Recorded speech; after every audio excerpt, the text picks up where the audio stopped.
Thank you. Good morning. Good morning.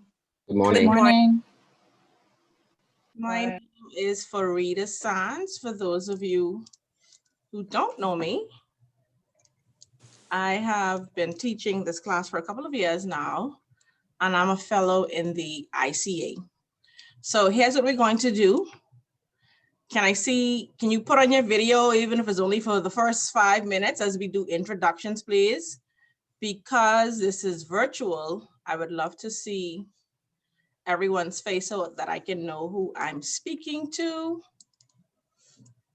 And we can go from there.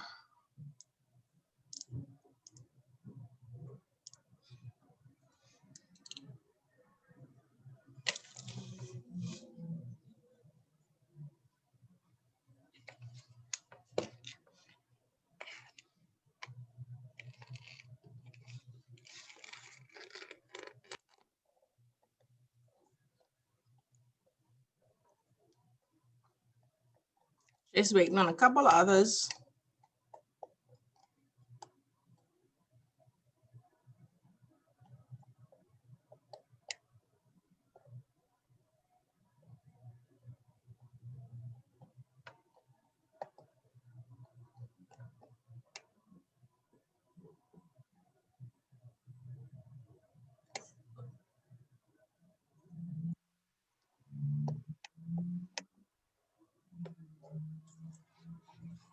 We have a couple of others we're waiting on. I'm at BIFS. I also have another student here with me. I expect another couple of students to be here in person today.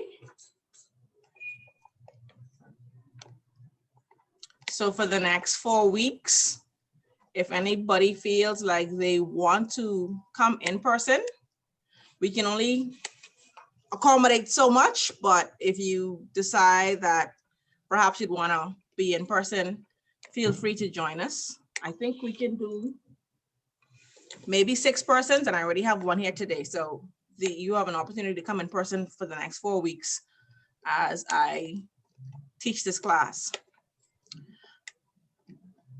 So S. Kalma, S. Quant, A. Curtis, SC, can we see your faces, please?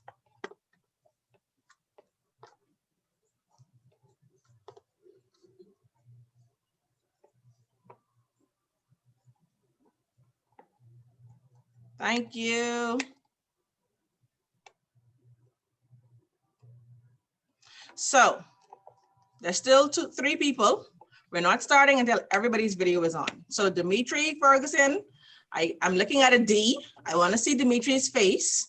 S. Kalma, I want to see your face. And I'm not sure who's SC, but SC, I also would like to see your face. Once we're done with the introductions, you can feel free to turn your cameras off. Hi, Angela. Hello, how you doing? Good, how are you? Good, good.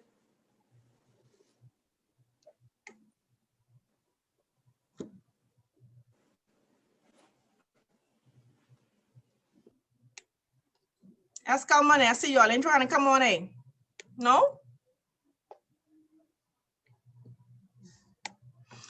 Okay, so let's start by, even though there are still people without the video showing, let's start by everyone giving us an introduction. First of all, your name.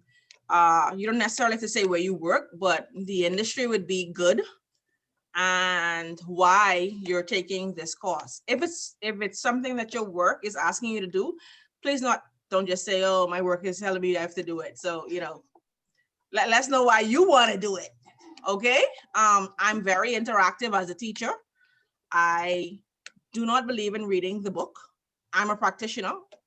I've been doing compliance for the last 18 years. So this is not something I'm just teaching out of a book. This is something I do for a living. And I'm very practical. I believe in being practical. Some of the things you're going to read in the book is going to be theory. A lot of it, because it's UK based, it's an idea of what we're doing here in the Bahamas, because obviously we have global standards that we follow. But we're going to discuss generally what happens in the Bahamian context, okay? Usually your assignments would ask you to choose a jurisdiction of your choice, which is why I said we'll discuss the Bahamas in general, because you would have an opportunity to use the Bahamas for the most part. I've never not seen them give you an option to choose your jurisdiction, right? So we will definitely talk about global events, but we will focus primarily from an example standpoint from the Bahamas. When we do not have any examples that we can use from the Bahamas, then we will go to the next best country. So let's start with Annie is the first person on my screen. So hi, Annie, I'm Farida. Good morning. I'm Annie Hepburn. I'm presently in Bimini. I've been in the gaming industry in the surveillance department for now 30 years plus. Lately, for the last 5 years, compliance has been an integral part of my job. So this is more for me to understand, because the compliance officer, he normally comes really hard on the surveillance department as far as STRs and stuff like that. So I really want to get an understanding, because when I speak with him, I tend to learn a lot. And not only that, I worked in the surveillance department when 9/11 happened, and we dealt a lot with terrorism and the FBI, because apparently they were at our casino in Freeport. So this is gonna help me understand the money laundering part of it, because from a professional and surveillance background, we see a lot of money coming in, cash money, hundreds of thousands of dollars. So it's like opening my eye to a really new area. And so I'm very much interested in the compliance part, the money laundering part, the terrorism financing part, and it will help me to enhance my job to be a better surveillance personnel. So you're at the gaming board or you're at the casino? I'm at the casino in surveillance. Okay, cool. Beautiful resort, by the way. Very large casino to police. So good luck with that. Thank you. Okay, so Jurel is in person and she's in the class. So Jurel, you can give us your background, please. Good morning, everyone. My name is Jurel Mullings. I'm a consultant in the education industry, and I am taking this course because I'm looking to transition back into the financial industry with a focus in compliance, and based on advice from the lovely staff here at this, and based on my educational background, they guided me in this direction, saying that it would be the best certification to complement my educational background. So that's why I'm here. Thank you. Maria Wells Roll is the next person on my screen. So let's hear from you, Maria.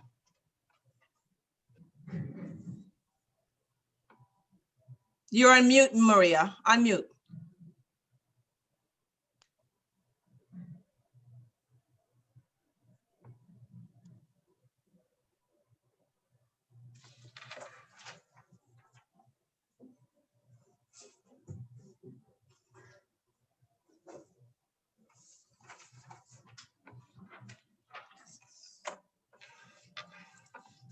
Can you hear us, Maria? Okay. You're trying to find a way to unmute, right? She's unmuted. You're unmuted? I can't hear you. Is her laptop or her computer volume turned way up? Check your volume. She said 91. Okay, so we're gonna let you try and figure that out. Let's go to Angela. In the meantime, you can try and figure that out for us, Maria. Angela? Yes, good morning, everybody. I'm Angela Butler, and I've been in financial services for over 25 years. I currently work at Credit Suisse Trust. I'm the CFO there, but we don't really have a center head right now, and I find myself more involved in trust management aspect of the business. That is compliance. Well, we deal with a lot of KYC, source of wealth, source of funds. So I find myself needing to know more of this aspect of the business. So compliance, that's just basically the reason why I'm doing this course, and for my own knowledge and to, understand more of a compliance perspective. Okay, cool. Angela and I were So colleagues. that's me. So if you see me, That's right. hi Angela, I also worked at Credit Suisse at one point in my career. So I've known Angela from way Bye. Thanks, Angela. So DeAndre or Deandra, please let me know if I'm pronouncing it right. Ramsey is the next person on my screen. So can you introduce yourself to us? Thank you. Good morning, DeAndrea Ramsey. Okay, DeAndrea. Yeah, I'm currently employed at Central Bank. I work in the bank supervision department, and AML and CFT is a huge deal for us. So I just wanna, I was interested in the course from last year, but I missed the deadline. So I said, let me jump on it this year and get it done, even if it's virtual. So we're in person. We're doing both. Yeah, we have a lot going on AML wise, so I just want to stay on top of things. Okay, cool. Central bank regulator. I love to have regulators in my classes. So expect to be picked upon, okay? No problem. And I hope you have thick skin, because I challenge a lot of the things you guys do. So just putting that on there. Yes, ma'am. Okay. So I see Sam. I don't know if Sam is a abbreviation or Sam is the name. So Sam, introduce yourself to us. Yes, Sam is an initial. My name is Saran A. McKenzie. Just call me Saran, that's fine. I work in the financial services industry. I have the CAMS designation. And I always wanted to have the ICA to, kind of pair the two, because, US-based perspective and European-based perspective through the ICA, they tend to broaden, I think, your horizon and your understanding of the compliance industry as a whole. So that's what led me to do the ICA. Okay, great. I'm also CAM certified from 2006. So good job. Thank you. Okay, I think it's Shakita DeVoe is next. Shakita, introduce yourself to us, please. Hi, good morning. Like she said, I'm Shakita DeVoe. I'm an attorney at Davis & Co.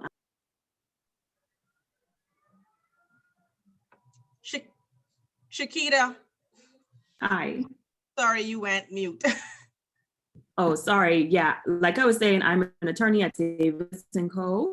And I decided to do the course more so for personal development, as well as my firm placed me as the compliance officer, even though I really don't know what I've been doing. So I know. So I'm trying to get certified and everything just so that I really know what's going on when I'm being emailed left, right, and center about all the regulations and stuff like that. So yeah, personal development. MLRO? I doubt it. I don't think so. I don't know, to be honest. Okay, you all have an MLRO? Let me know. No, I don't think so. I don't know. Okay. I don't ask much questions. Right. So anyway, if you are the MLRO or if you're not the MLRO, find out. Let's ensure that you are not the MLRO for the time being, okay? Okay. Because we don't want you to have personal liability that you are not aware of, because you as an MLRO can go to jail. It's that serious, right?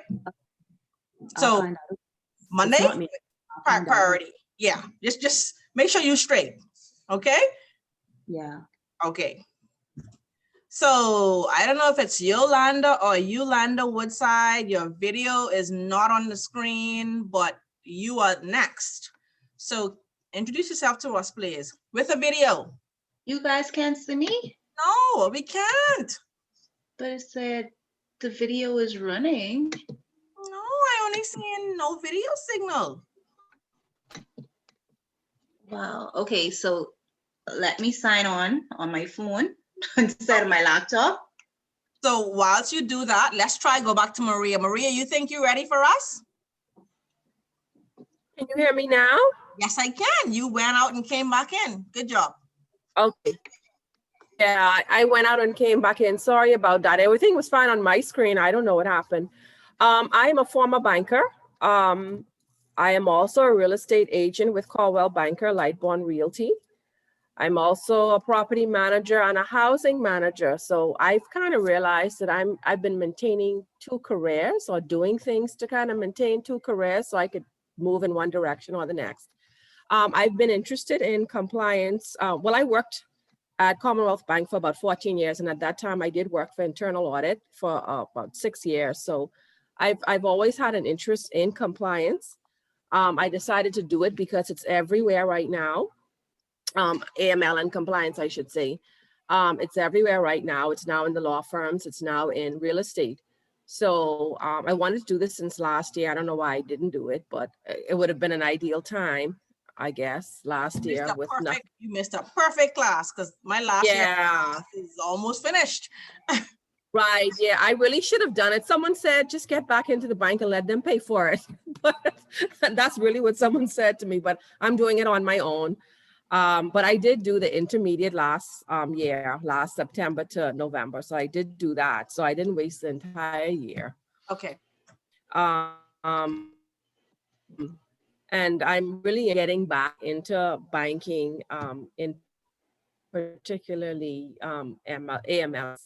So that's why I'm here. Okay, thanks. Appreciate it. And you do need it in both careers, just so you know, real estate and banking. So it's Yes. good to have it. Yeah, the real estate is there now.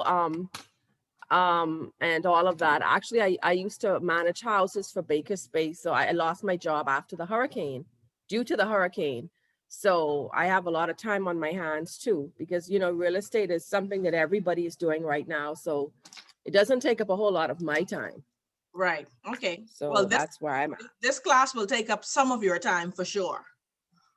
Okay. Thanks so much. Now, Ochi, I don't know if it's Ochi, or tell me how to pronounce your name and introduce yourself to us.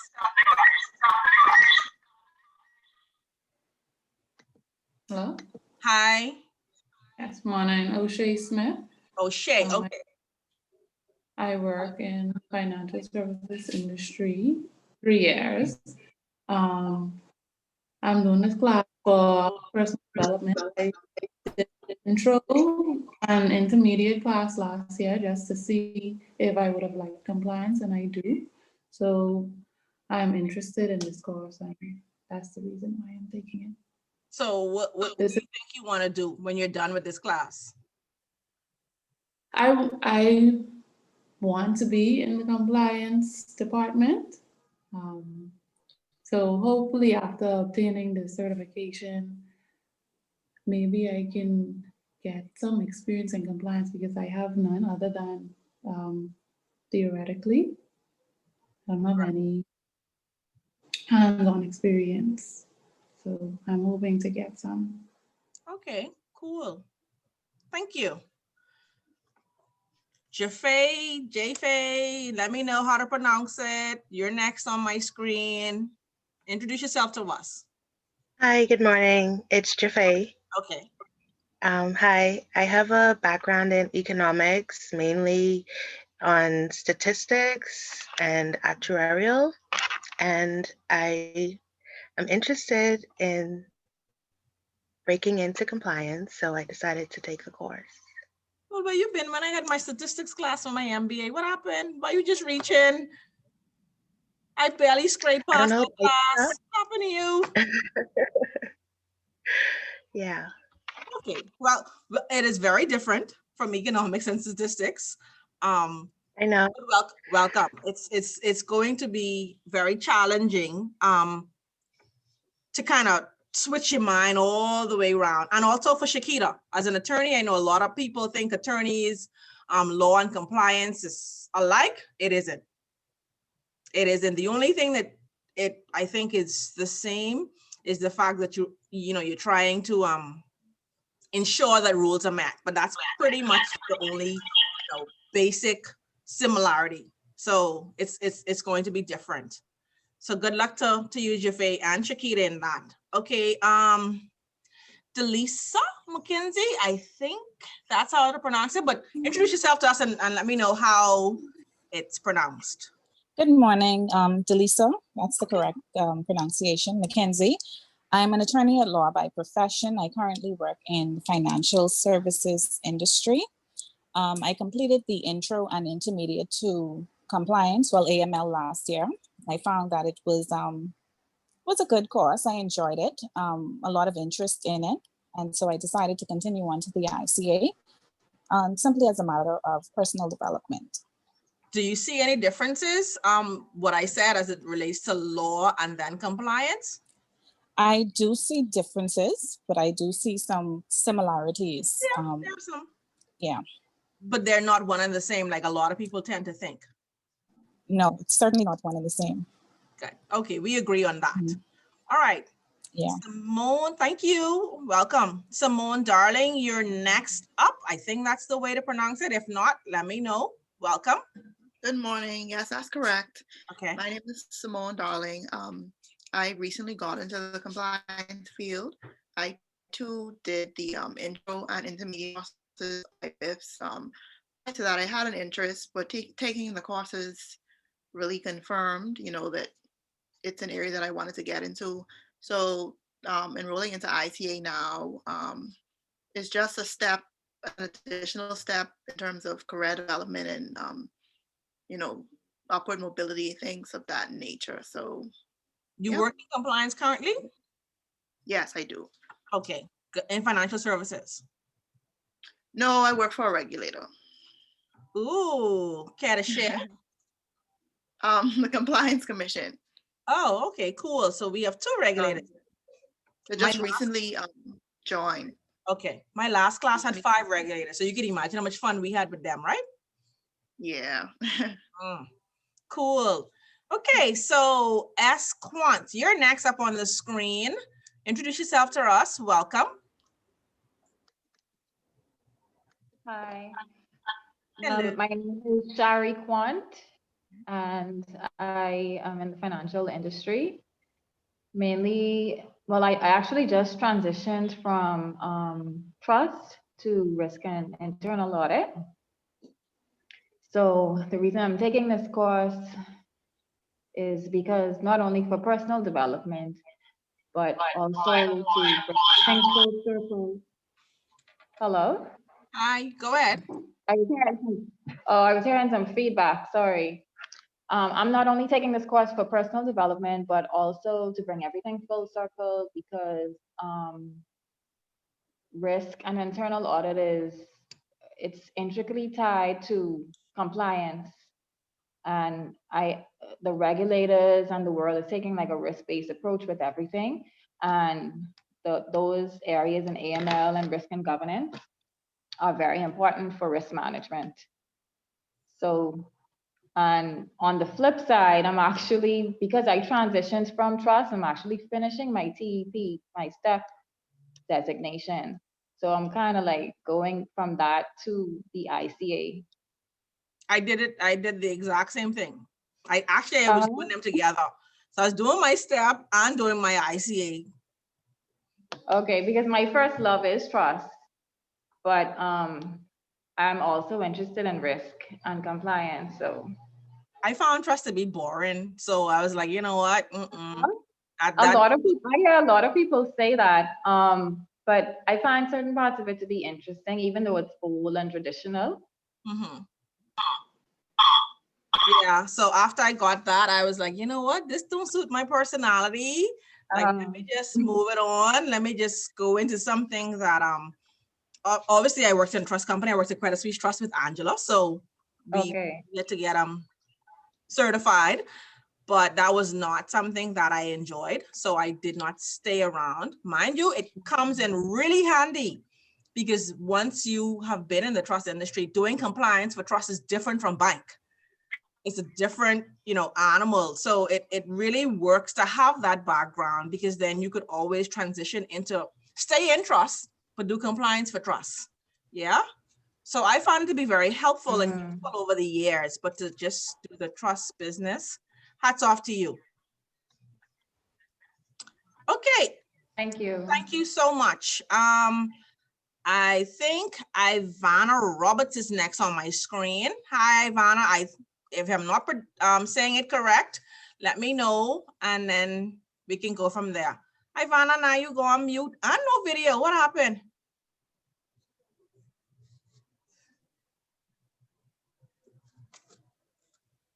Ivana.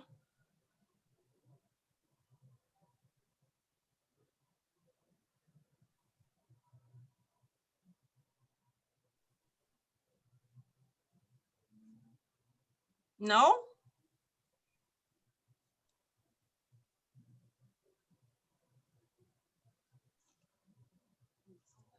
Something's going on. Is it my internet? Is it your internet?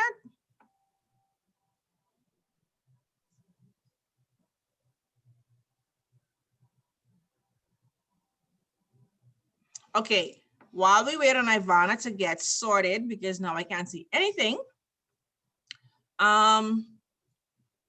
A Curtis. I have not seen A, or have I seen A Curtis? Video. Good. Hi, A Curtis. Introduce yourself, please. Good morning. Morning. My name is Annie Curtis, and I currently work in the financial services industry. I did the intro and the intermediate, and I found that compliance is something that I'm really interested in. So I decided to jump right into ICA to further my career and for a bit of personal development as well. Okay. Are you presently working in compliance? No, I'm not. Okay, so you want to transition eventually? Yeah. Okay. It's based on experience from intro and intermediate.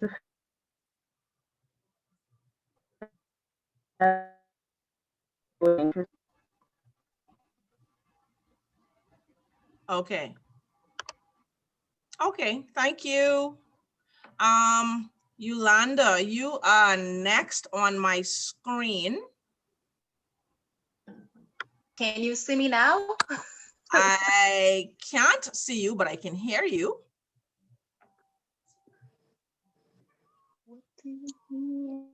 I saw you earlier.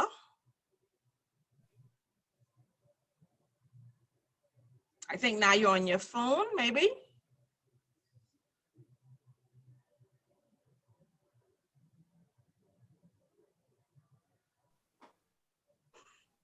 No? Yeah. I can't see or hear you.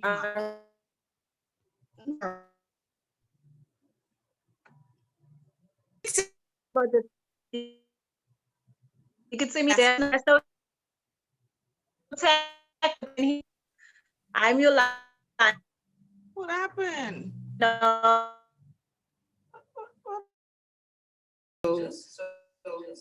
There she is. Okay, we're back. Yeah, there you are. There you are.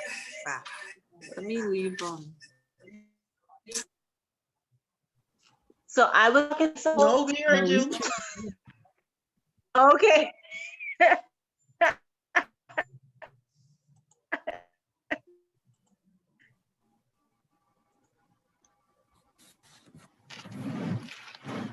Hello. Hello. Okay, so Yolanda, I think we dropped when you started.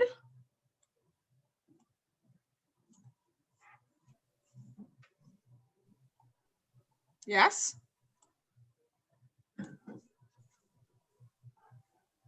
Are we Could back? hear you. You cut out when you, I think. Right, I think my internet here.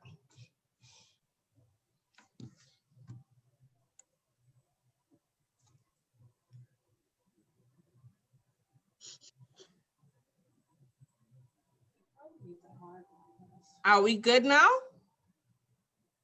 I can hear you now. Okay, apologies. I'm actually at Biff's and I'm not sure what's going on, but we're having a little bit of technical difficulties. It's back up now. Yeah. So sorry, Yolanda. You can start all over for me because I heard absolutely nothing you would have said. Oh man. I missed it. Okay. I don't work for the regulator for sure. Now that's a good or But bad thing. I'm employed with for me it's probably good so that you won't pick on me as much. Oh, child, I can pick on you wherever you work. I'm talking about.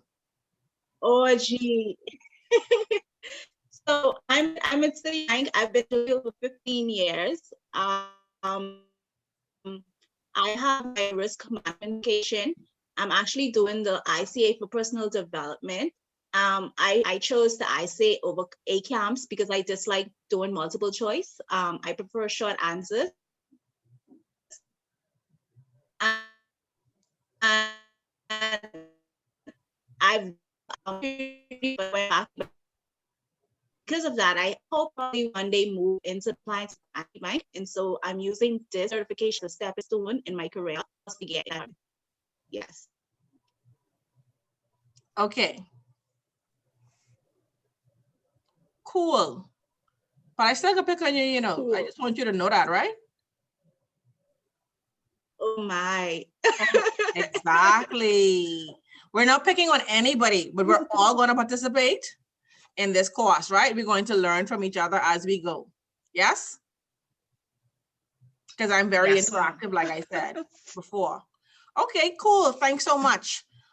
Dimitri, I can see a photo of you. So can you introduce yourself to us?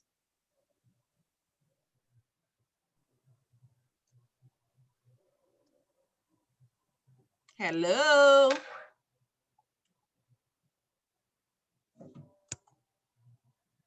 Dimitri, are you there?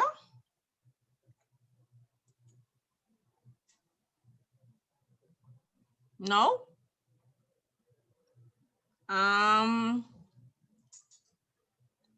Let's try S. Kalma.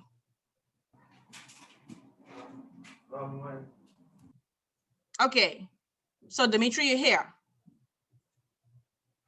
So what you want to see the nice picture in the suit and the shades, but you don't want to see your face? That's how we roll it?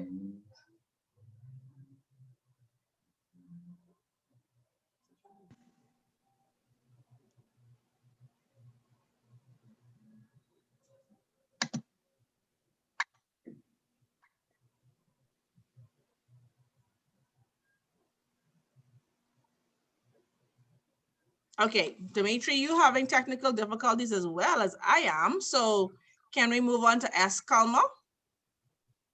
And we can come back to you, Dimitri.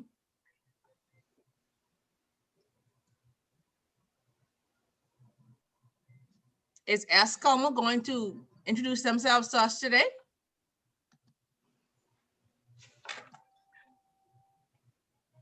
Yes, good morning. Good morning. So I wasn't really prepared for the face-to-face, so I went to kind of get prepared. Okay. You prepared yes. now? Yeah. Okay, let's see what you've been doing for the last 20 minutes then. I hope this face beat. Let's see. Show us.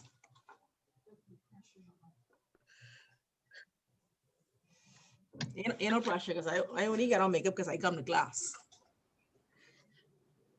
We waiting on the reveal, Miss Kalma?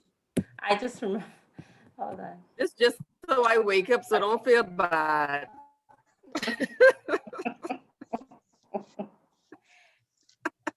Okay.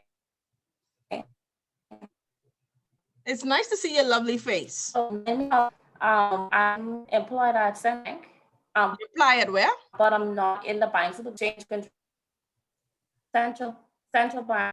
Okay. But I'm in exchange control department, but I'm seeking to move into bank supervision, and so that's why I'm taking this course to get more familiar with the AML. Okay. Okay, cool. I don't know where you went to. I can hear you, but I can no longer see you, but okay. My eyes are roaming the screens. Hi, Andrea. Okay. Hello, how are you? I'm good. How you doing? Good. Okay. Okay, thank you so much. Long time no see.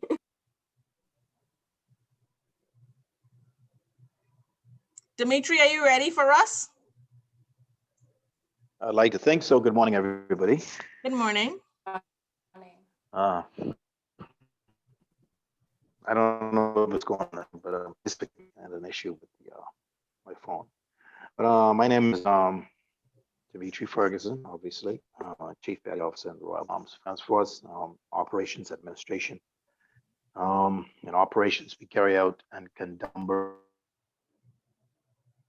investigations, job including all types of trafficking. And I would have worked in headquarters and account section for a number of years, where we would actually, believe it or not, folks, actually try to launder money on every level. And it became a particular interest of mine. And therefore I pursued it. I've been in the Defense Force now for 30 years, mainly in the same various areas: operations, investigations, and administration. I intend to do a lateral move very soon and become fully engrossed in this trend of study.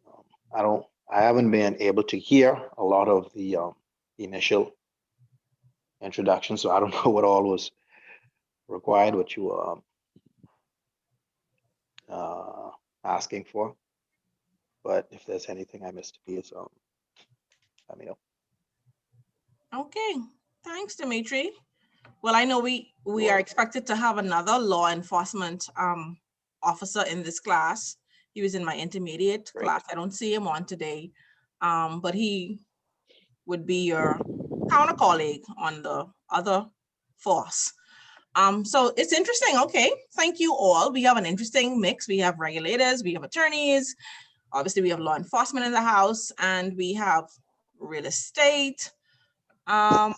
We have people who are just doing this because they want to, and then we have people doing this because it's, for the next step in their career.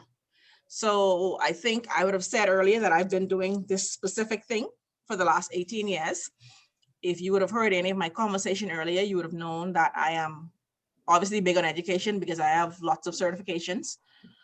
Compliance is a industry that I am very involved in, and it is an industry that I love dearly. I have been in charge of the industry association. I've been a part of the industry association for a number of years. I have represented the Bahamas, and I still do, on the Caribbean Regional Compliance Association team as well. So this isn't something that I do just because it's a job. It's been a career for me, a very interesting one, a very profitable one, but also one that takes guts, okay? So this is not a course or a career choice for the weak at heart. When you're talking about compliance and risk and governance and all of these things, this is something that you have to be resolute. You have to understand and know that this is something that you want to do. It's not one of those jobs or careers you say, okay, I'll just do it because all right, it pay in, or whatever the case may be, right? It takes a lot out of you because it's a very demanding job. And also it's one of those jobs that, you know, it's dynamic, changes. Today you come to work and you think you just on board, you know, but you realize, oh my God, I have a client in the newspaper. I have to file an STR. I have a client who's been trafficked or whatever it is. There are lots of things. You can go from one extreme to the next. So I just encourage you guys to, one, keep your minds open, okay?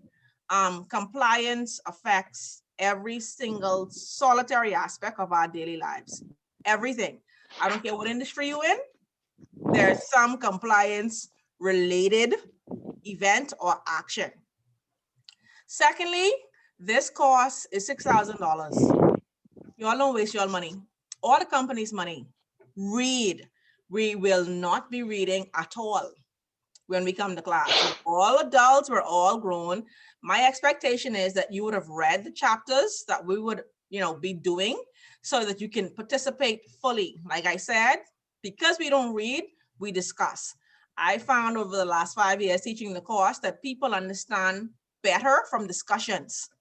Anybody could read, but if you're not in it, and I don't make it practical for you, it's going to go all the way over your head, right? It's a very specific and specialized topic and industry. So this isn't something like, oh, it's, you know, general, and you could say, oh, well, I've heard this or I've heard that. We're going to have to know the backstory to a lot of the things that we do and why we do it. And as you know, from a global regulatory standpoint, things always changing. Yes? So something that we would have done 2-3 years ago, Angela, you know, back in the day, we never do all these things we have to do today, right? We get to get away with planning. Not today. That's right. So it Not has today. changed So significantly. And you have to be open and willing to change. I just want y'all to put in the work so that you can get the best grades. This course is going to be assessed by 3 assignments, right? You have sufficient time to get your assignments completed. Let me be clear. London is not a country where you get an A easily. It's not. 70 marks is a distinction. That in itself should tell you something. And people think, oh, I could get 70, it's like 0. It ain't like 0, right? I've been teaching this course for 5 years and I can count and still have fingers on my 2 hands of persons that have gotten distinctions. It's not easy. So when you approach this course with the view that this is going to take something out of me, right? But of course, it's going to give you something back once you would have completed the certification. For all of my other classes, I usually give up my phone number because I believe if you're not in the industry and you have a question or whatever, you can call or we can discuss. I don't know if everybody is willing.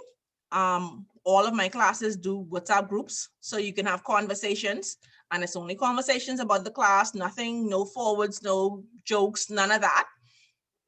So that's something that you guys can think about.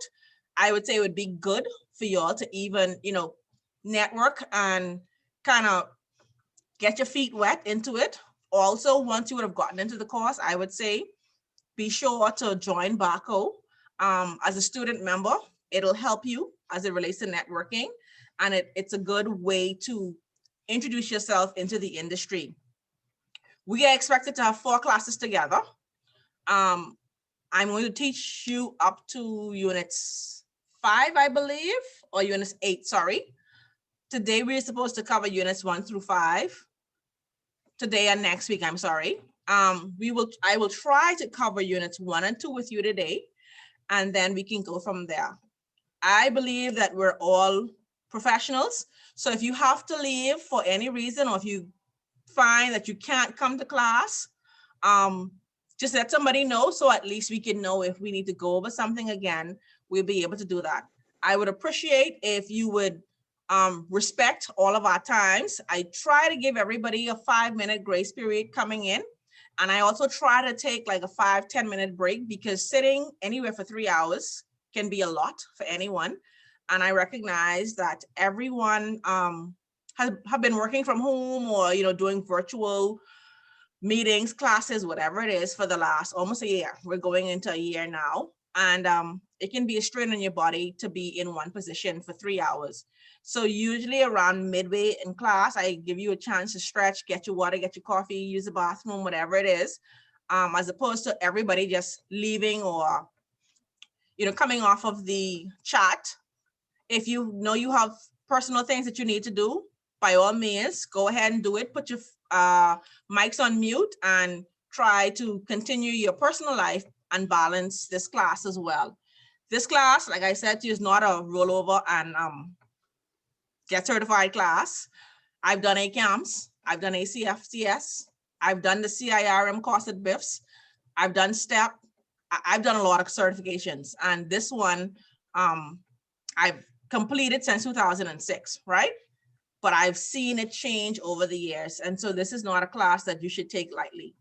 So on that note, if anybody have any questions for me, please feel free. Now is the time to ask all of your questions. If you know what your expectations are, if there's anything you want to say to me as it relates to the class, what to expect, what you can expect, what you think, you need to do, any of those types of questions, let's give, 5 minutes and we can do that. Now, if anybody has any questions for me, if this is your first time doing a AML compliance course, you may have questions for me or for anyone else, but generally I would hope that you would have the questions for me. Anyone have any questions? Yes, Ms. Sands, I do have a question. I have the first question. Okay, Delisa started first, Annie. So give me Delisa. Sorry, Delisa. Yes, ma'am. Thank you. I just wanted to know how to find the course material online. I was on the ICA website, but I was unable to find the units or the chapters. Child, Delisa, they send me a link and I just click. And I've been teaching this course and I did this exact course last year, so my material ain't changed. So honestly, I haven't been online. I have my stuff printed, but you should have gotten a link.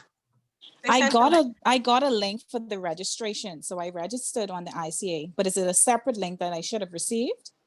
I don't know. Students, can you help? Because I don't have the same.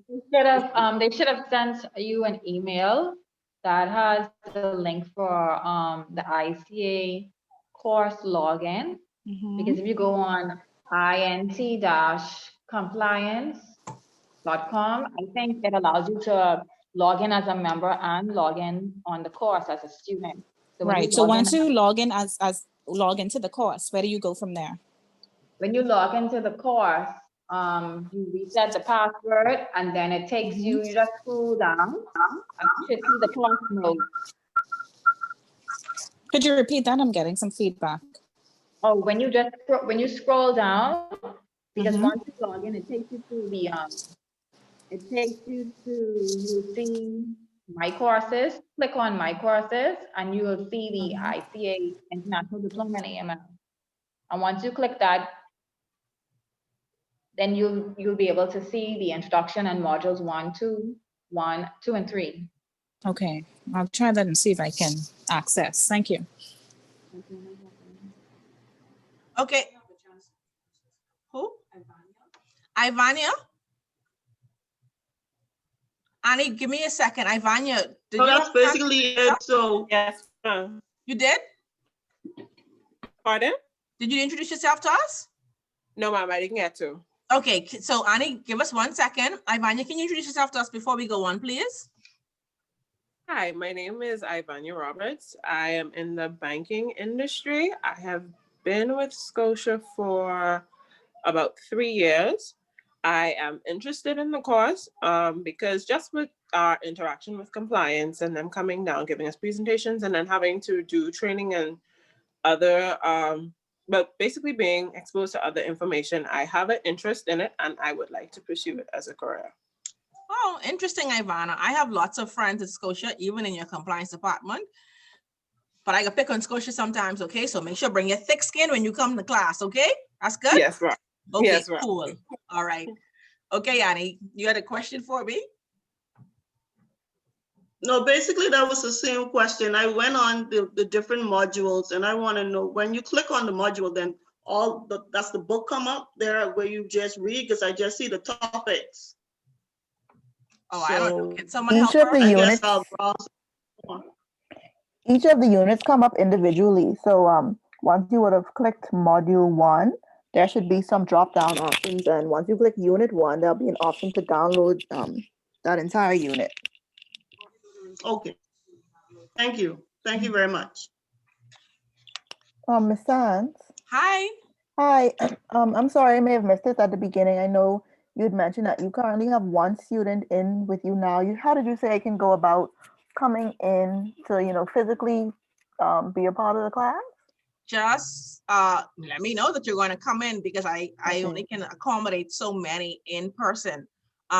Today is only Jarrell, but I was expecting some other persons to come into the classroom today. But some people like that face-to-face interaction, even though I'm on video. But she's obviously, we're social distance, but she's still in person. Okay. Yeah, I know when I enrolled, it wasn't quite clear whether or not in person would be an option. So yeah, I didn't realize that we had that option today. So I mean, I guess I can say now that you are there in person next Saturday, then I'd like to meet in person as well. That's fine. I'm not sure what your other lecturers are going to do, but Ms. Dane had asked me, because there were a couple of people that asked to be in person. So as opposed to staying at home and doing it virtually, I agreed to come in to do in person for the few people that requested in person. So we're going to do this for the next 3 weeks for me, I'm sure, but your other lecturers will tell you if they're going to be in person or not. But I will be here for the next 3 weeks for sure. Okay, thank you. Okay. If they click on the link in the chat, they can come back to the WhatsApp group. Jarrell has created a WhatsApp group. If you click on the link in the chat, you should be able to enter the WhatsApp group if you're interested in having a WhatsApp group. Yes? Anybody else? I have a question with regards to the text that is online. I remember you saying that you weren't big on the text and more so theory. What were you saying? No, I was saying the text is going to be based on global standards and generally UK standards. But when you're writing your papers, if you're not familiar with UK standards, you're not going to get a distinction for sure. And the ICA always gives you, because this is a global certification, they always give you the ability to choose the jurisdiction. They would say choose your jurisdiction of choice, right? Right. And because you're in the Bahamas, it's always easy to go with the jurisdiction with which you are familiar, because you can get information from Central Bank and SCB and the Compliance Commission and things, the regulatory environment you would be familiar with here. And it's easier to get information from here. Definitely you need to read the book. The book is our Bible per se for this course, but I'm talking about practical. It's not going to be practical because you're not going to be familiar with the UK laws. Okay. That's what I was saying, yeah. Not sure who was asking me that question. Chiquita. Okay, Shakita. Well, our laws are based on UK generally. We're common law, but obviously compliance is a bit different.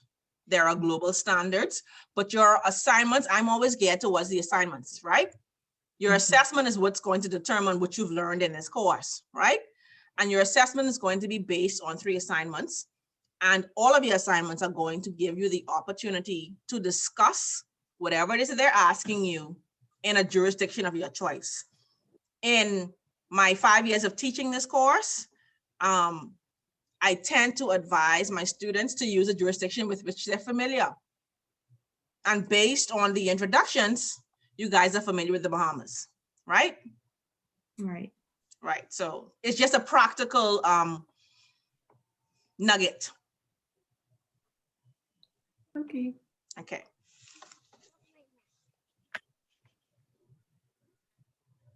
Anything else? Anyone else? Any other questions? Can you touch on the assignment 1 preparation? Nah, Ms. Quant, where assignment 1 preparation is? Ms. Quant, how you get in February? I don't know. I'm just curious. I don't even know what I can do when I get there, man. You way ahead of me. You know Okay, assignment well, 1 ain't due till April, right?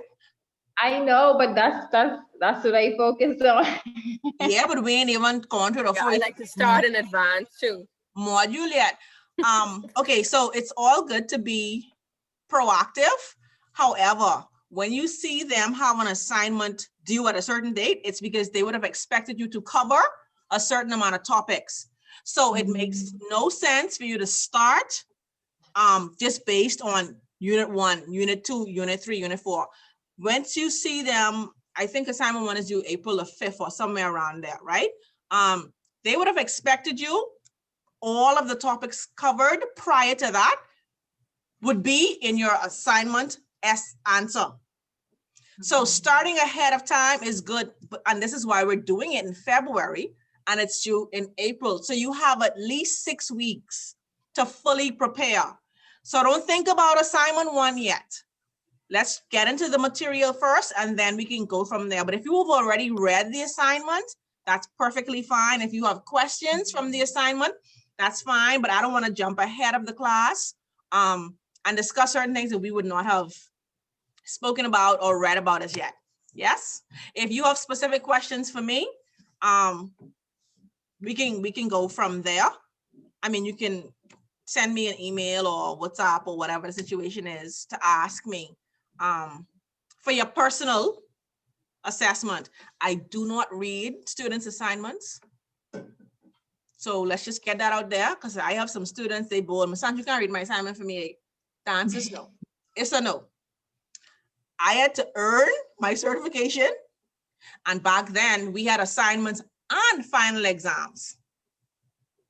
So all you have is assignments, which I think is easier because you have time to find the information, do your research. It's easier than having a final exam for 3 hours where you under time pressure, time constraints, and your hand tired because we didn't even use computers back then. We hand wrote all of our answers. Okay, no, so I am no pity. I'm sorry. And you know, like Jarrell say, no pity. I missed out on getting a distinction because I didn't include an example on my final exam, okay? That's how serious it is. They refused to give me a distinction because you would get comments, right? On your essay and, well, now you don't do final exams, but you'd get comments. So note to self, you need examples. Just keep that in the back of your mind. An example is a difference between a high pass and a distinction. One example. So what you're saying, just to bring this full circle, what you're saying is that typically when you're answering the questions, you have to not only state the facts, but give an example for those facts. Give examples for those facts. Yeah. Yeah. Because remember now, the book is theory, but they're going to ask you if you are a compliance officer, if you are a risk officer, they're going to make it practical. So your response has to be practical. If you just go theory, you're just going to get a mere 55, which is a pass. But once you start getting into the practical side of it, you start hitting that 60, that 65, and hopefully we get some distinctions out of this class. Yes, anybody else have any questions to ask me before we proceed? Oh, I'm the lecturer that stays on for the whole 3 hours, okay?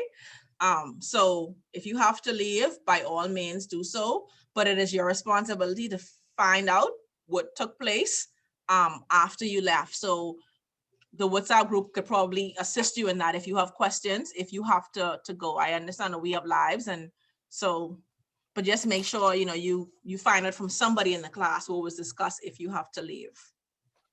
But I'm here until 12:30.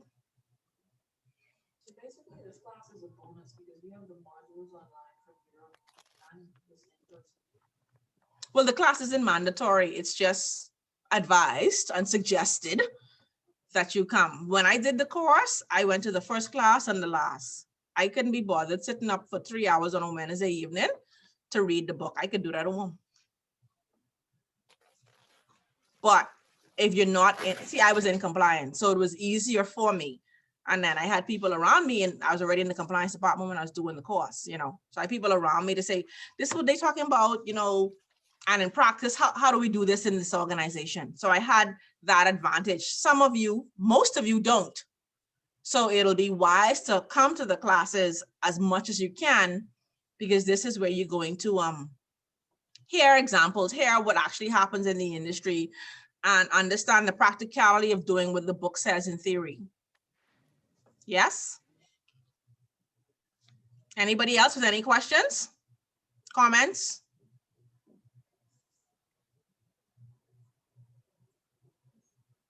Okay.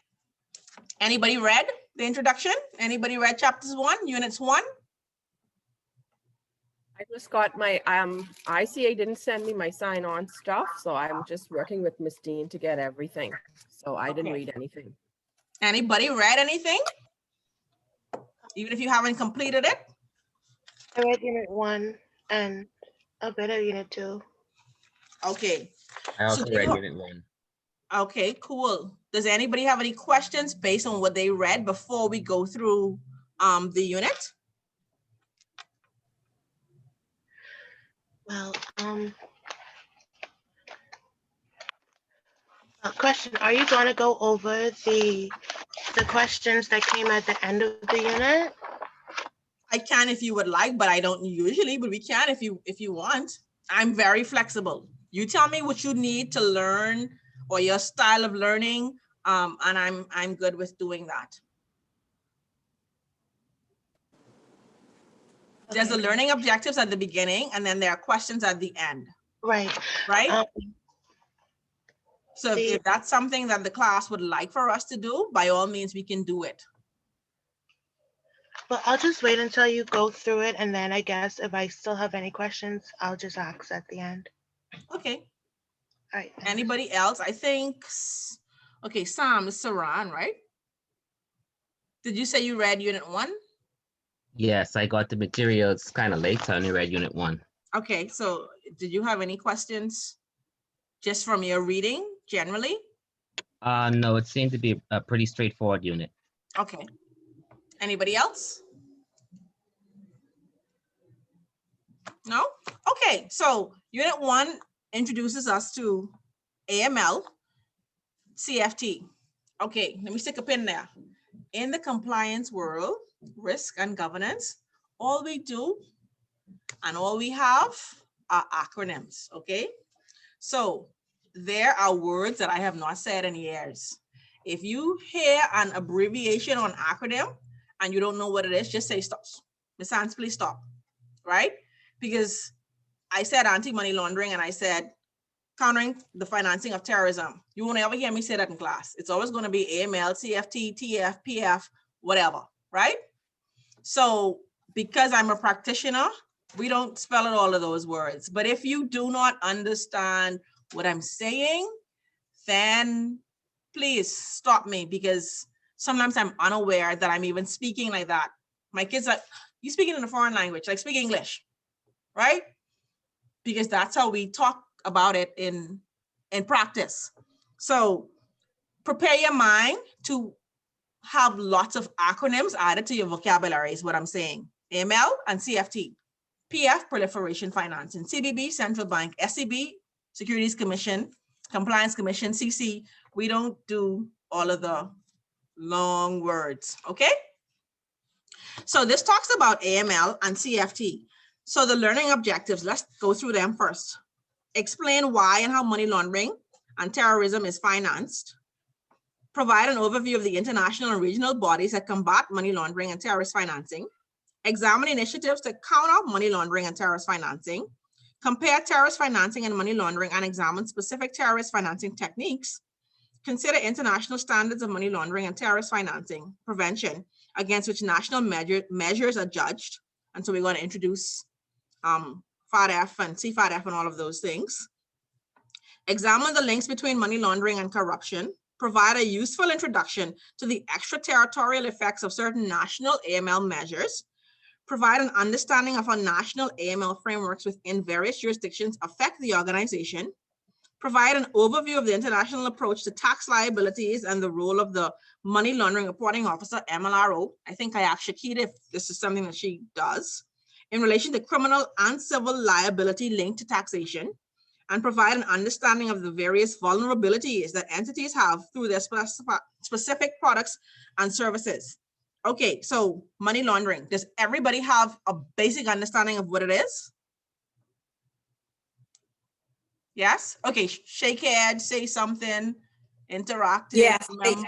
yes. Yes, ma'am. Right. Yes, ma'am. Very basic. I'm hearing Jarrell say very basic, like minito, right? Money laundering is only when you take dirty money, convert it to clean money. That's the simplest way for me to put it. Yes? On the other hand, terrorist financing, even though it's criminal, it doesn't necessarily have to start with dirty money,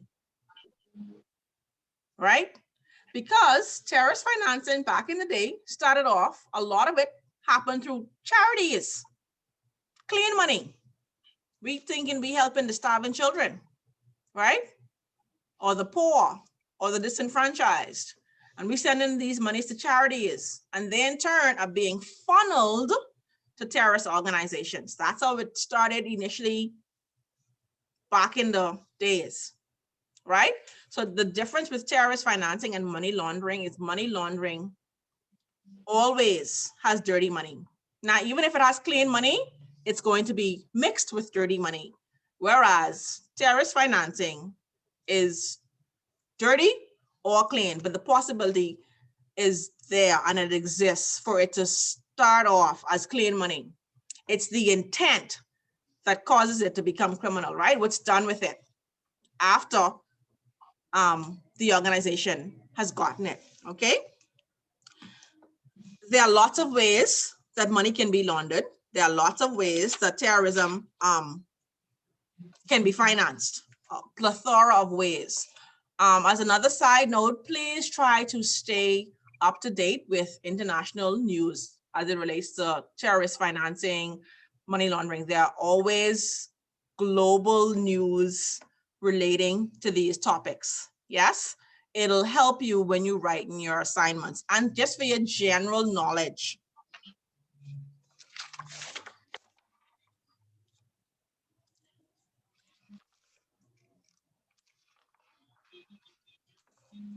So when you talk about AML and CFT framework, right? The framework in place is not only governed from national laws, there are international bodies that also provide guidance with specificity to the AML CFT framework. And that speaks to FATF generally, right? The 40 recommendations. They provided for the last couple of years, the framework as it relates to AML, CFT, what criminalizes the events, and nations around the world have enacted laws to ensure that AML, not AML, that money laundering, terrorist financing, and now we have proliferation financing, which is financing the proliferation of weapons of mass destruction. That's also a part of the AML CFT space, especially as it relates to central bank. Their AML guidelines includes proliferation financing as well, right? So the framework, we have the framework, we have laws actually, then we have the regulatory bodies, and then obviously we have persons in organizations and institutions that are charged with ensuring that the framework is adhered to, right? We all know because money laundering is a crime, there are implications, right? There are effects. If you can, please familiarize yourself with the Proceeds of Crime, the Financial Transaction Reporting Act. These are things, if you work in financial services, you should be doing in your annual training. Those legislation governs the AML CFT PF framework in this country, right? Ensure that you know what it is the central bank says about it, what the Securities Commission say about it, what the Compliance Commission says about it, what the Insurance Commission says about it. Make sure you're familiar with the laws that govern the industry in which you want to be a part of, right? Money laundering affects the financial sector. We know that because the money gotta come into the financial sector to come out washed, right? That's the only way for you to clean it. You have to try and get it in to be able to get it out for it to appear that it came from a legitimate source. The money isn't laundered if it hasn't gone through a cycle, right? You can get the list, Maria, from the central bank's, look at the central bank's AML guidelines. There are a list of laws right in there that governs the entire industry, okay? That's for Maria's benefits. So it affects the financial services sector. And we all know the Bahamas has been on and off black lists, gray lists, white lists, all kinds of lists because of the appearance, right? Because we're an international financial center, our history almost kind of gets us to a place where, oh, you're tax-free, you're tax haven, you're a tax jurisdiction, but we are very much compliant as it relates to AML, CFT, PF rules and laws and regulations. However, when we have the international bodies come in, we may have the laws, but are they effective? And that's where we've been falling down over the last couple of years. Now, we just got off a blacklist. So obviously the Bahamas would have done a tremendous amount of work to come off of that blacklist, right?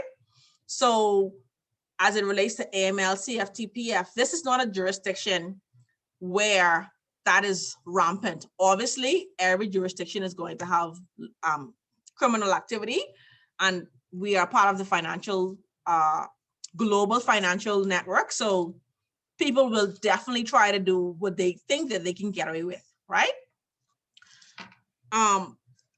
Money laundering also influences the economic development. Now, we know back in the day, Annie, don't take this personally. The people say Bimini was the place for the drugs, right? That's what it used to be back in the day. It's no longer that way, but it influences the way people look at you. People think certain islands are connected to certain behaviors, right? Nah, people say for the people from down south, and even the people from Bimini or Freeport, as it relates to Mr. Ferguson's comment, trafficking, they close to Florida. Immigrants ain't really trying to stay in the Bahamas, right? They trying to get to the motherland up north for whatever reasons. So as it relates to human trafficking or smuggling, because there's a difference, the Bahamas is only a transit point. Even as it relates to drugs, we're generally a transit point. We don't normally grow it here, and we don't normally just use it here. We're in the middle. So in the middle, obviously, there's money going, transactions, right? It don't have to start here, and it don't necessarily have to end here. But according to POCA, as long as you are a part of the process, you're non-compliant. POCA is the Proceeds of Crime Act. Okay? So it does influence economic development, because when Bimini was Bimini, money was flowing. Everybody was working. Things was things, right? But now it's different. So it influences the economic development of not only islands, but countries, right? There are some countries that you say drugs, you think Colombia. You say human trafficking, human smuggling, you think Venezuela. There are just certain countries that you think about when you hear certain things. It's not necessarily always accurate, but obviously it's coming from somewhere, right? There are lots of crimes that constitute money laundering. And when you read the Proceeds of Crime Act, you don't have to read the entire act, but you can go and you can see what they consider to be predicate offenses. And POCA is now so wide. The last version of POCA, which is 2018, that is so wide. If you sneeze and in the wrong direction and doing the wrong thing, you could be charged with money laundering because they have made pretty much everything a predicate offense, right? So I don't know if you notice over the last 2-3 years, everybody was getting charged with money laundering. The fraud. You remember recently there was a story circulated in the media, so we can talk about it, of I think it was a prison officer who was getting 6 slips or something like that. He got charged with money laundering. Now go figure. 6 slip, money laundering, like how they tied, because of the predicate offenses. He's sitting up in jail for forging 6 slips and pay the government their money back. Because the government didn't pay you, right? So you got paid, didn't work. So what did you commit? A fraud, right? Fraud is a predicate offense. To jail he went. So they're saying that those behaviors occur before a person's really start. Well, they saying it's a process. I'm speaking to Jarrell. She has her audio off, so we don't have a feedback in the room. She asked if they're saying that the person's behavior, right, occurred before money laundering. But remember I said, based on the Proceeds of Crime Act, anywhere in the process, right, you could be charged with money laundering. So he willingly and knowingly defrauded the government of the Bahamas because the 6 slips were not true and correct, right? So in POCA, you willing? POCA goes as far as you should know. You know, sometimes in the Bahamas, we have this thing, ain't my business.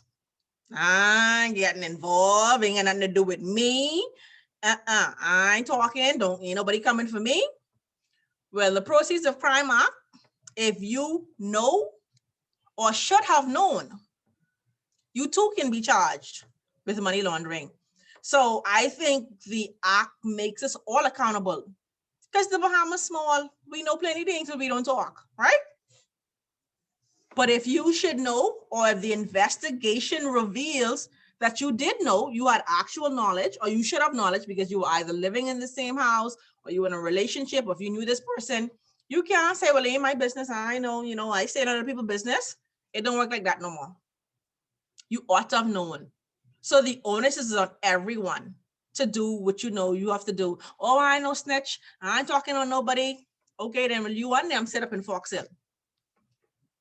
Right? That's how serious it is. So we have to make sure that we are aware of our responsibilities, not only as compliance professionals, but as Bahamian citizens. You can't watch a crime occur, be there on video. Like all these people who break in the COVID rules and you're allowed partying and 10 o'clock then gone and no. If your face is on video, you too will be given your ticket, right? You can't say, oh, well, I ain't do the party. I ain't organize it. No. You can't step away from that. Your responsibility is you should know, you shouldn't be there to begin with. Or if you there and the curfew ain't even up yet, why are you to a party? So things like that, you have to be aware of as it relates to your personal responsibility, okay? And that should carry over into your career as a compliance person. So in here, it talks about the 21 categories of offense as it relates to FATF's money laundering offense. So you can go through them and recognize what it is, and you can compare them to the Bahamas's list that's provided in POCA, okay? We all know how money is laundered. We're not going to go through that in detail, but there are 3 stages of money laundering. Does anybody know what the 3 stages are? Now, all you all who in banking, I looking at you all because you all do this annually. So let me see who the Citibank woman, Annie, you should be doing this because I sure you have annual Training. Who else in here? Placement, integration, and layering. Just like that, exactly. So those are the 3 stages, and those stages can vary tremendously. People are very creative, right? And I have found in my experience that the criminals more determined than us. So if you want to catch a criminal, you have to think like a criminal. You don't have to be one, but you have to think like one, because you have to think about the next step, their next step. Remember, that whole aim and objective is not to get catch. So you have to think, boy, if I was them, what I could do, right? Especially when you're working in the department. When you're talking about looking for fraud and thinking about how clients are defrauded out of their money, and how, you know, especially in the international or the private banking world, you're not seeing your clients, you're getting, you know, instructions via email and fax and all of these things. Especially in the pandemic, people forging your signature, you know, they're getting your ID and sending it to you, requesting this. What measures you have in place? You have to think, hold on now, wait, this don't sound right. And, you know, not to take away from the men, but women, you know, we got this intuition. You got that gut feeling, something me adding up here. Push further, okay? Ask. Go a bit further than you would say, well, it ain't my job, or this ain't my business. No, push. When you get that little inclination to say, maybe I should, you know, just ask some questions. It'll go a long way in your career as a compliance person. Jensen say they got the intuition as well. Okay, great. Everybody has that intuition, but there's something about a woman's intuition that kind of, especially in compliance. And I'm saying that because Jensen, no offense, but we are more compliance women in this country than men. I know, I sit on Baco's board. I could see the membership. A lot of men are getting into compliance and want to get into compliance, but compliance in this country is generally dominated by women, right? I agree. But look at how he agreeing with me. Clap, clap, clap, Jensen. So Jensen, you're on this call, but I don't remember you introducing yourself to us. Yes. So first of all, apologies for being late for the class. I had to go out and deal with something that took much longer than expected, so I didn't get back in time for the introductions. But yes, my name is Jensen Curry. I am a compliance monitoring officer at CIBC First Caribbean. I've been in the financial services industry upwards of 10 years. And I'm enrolling in this class simply because compliance is where I want to be in the long term. And I feel like this certification would definitely help me along that path. Jensen, you mean like how you make me come to class and you in here? And it's you is one of them, Jensen, who wanted face-to-face? What happened? I was waiting on you to come. What happened? Okay. Why are you and you in here? When I inquired about the face-to-face, it was not confirmed as yet. I just wanted to know if it was an option. Now, I so want to take advantage of that option, but I still wasn't sure how it was going to play out in light of COVID. I wasn't sure if that would still be taking place at the onset. I just wanted to know for the duration of the program whether or not we'll have the face-to-face option at all. I do want to do face-to-face. So if, well, I heard you comment that another student is there. I think it's Jarrell. So given you guys are there, I would like to come in, but I was not certain as to how soon I would be able to do so. I didn't get the feedback as to when I would be able to come in face to face. Okay, well, I can't speak for the other lecturers, but for the next 3 weeks, I'm going to be in person. If you would like to come in class. Right. Okay. All right. Cool. Okay. Good to know. Thanks, Jensen. And CIBC is an okay bank. I used to work for them back in the day. So an okay? It's the best bank. There's no, we don't even have any competition. Jensen, I don't know if you won't go there with me. I've been in banking for 25 years. Let's just leave that right there for now. Maybe okay? I don't. Okay, not a problem. Yeah, you don't want to take me on with that. All right. So thanks so much for introducing yourself. So like we said, all of the placement, the integration, and then you got to get it back out, eh? It ain't make no sense getting it in if you can't get it out, because you can't use it if you don't get it out, right? So the money hasn't been laundered until it's gone through the financial system and someone is now using it for what appears to be a legitimate purpose.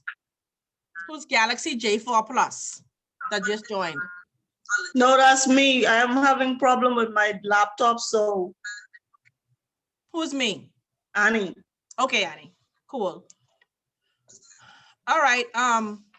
So those are the 3 stages. Can anybody or does anybody want to give me an example of how they think money could be laundered in any realm, any example that you can think about? I think Mr. Ferguson had said that he is seeing money laundered in a lot of different ways. Mr. Ferguson, you want to tell us a way you may have seen or a way that you may have known about? You don't have to give us specifics, but you want to share with us? Concerts. A lot of money is laundered through local concerts, believe it or not. The I reggae believe it. concerts, the calypso concerts, The reggae concerts. I'm not trying to attack any, any genre, but I'm just saying, the parties, the pool parties, the pool events, stuff like that. It happens. Right. And can you give me, can you go through the 3 stages in that same scenario for me? The placement, the layering, the integration? Oh, well, I'm with 2 stages in the placement for parties because there's the startup funding, which is pretty basic. Sometimes the operators of the particular function, albeit a pool party, a concert, what have you, they could subcontract various elements of the concert or the party to the food providers, the DJ, the drinks, paying for the venue, deposits, and then when they have patrons come in, they could always fluff the numbers. They could have 50 people and they could say it's 500. And they could sell $200 worth of drinks and say it's $2,000. And then, of course, it's the deposited money in a legitimate bank, and you go from there. So it's pretty it's not difficult to do, actually. Right. And from the banking side, then, what do you think should be in place to ensure that it isn't laid? Well, actually, it isn't placed or laid and then get back out. What do you think should be in place from the banking? And obviously, you'd be talking about a retail bank because it's a local event that you're talking about. So what do you think should be in place? Well, they as best they can ask for receipts, gate receipts, drink receipts, but sometimes that's difficult because you're dealing with a lot of cash. Locals, they spend a lot of cash, and so that's kind of a tricky thing to pinpoint. But I'm sure at the end of it, at the end of this course, I'll be able to find out how to safeguard against that. Okay, I see you. All right, thanks. Okay. At the end of this course, you will definitely know how to safeguard against that for sure, right? Anybody else wants to give an example of how they think it can be done or something they've seen or known or heard about? And I want you to give the example, including the 3 stages. Any of our lawyers, any. Okay, I can go. I guess through drug dealing and shell or sham companies. The placement, of course, would be the drug transaction where funds are received. The layering would be through the use of shell companies. The human use of shell companies? Break that down for us. Well, for the benefit of the class, what is a shell company? Shell companies, they are companies that are incorporated, but there's limited transactions going through. So from a auditing point, there's a lot of money being transacted through these companies, but there's no actual productivity, I should say, in the company. So the layering stage, as I said, would be the exchange of monies into these shell companies. And then you would see large deposits into these accounts. And then you'll also see large transactions out of the account. So the integration stage would be from the sham companies to legitimate companies or used to purchase properties, assets, cars, vehicles, things of that nature. Right. And it doesn't necessarily have to be an incorporated company because the Bahamas allows us to do companies trading as, right? Yes, correct. So it has, you have that option as well. Okay, cool. Anybody else before we move on to unit 2? Okay, let me. Marita, I would say, I guess construction and rental properties, because you see a lot of, I guess, drug dealers, you know, what they do, they purchase, well, they construct rental properties. So I guess the placement would be to construct a build, like a rental property.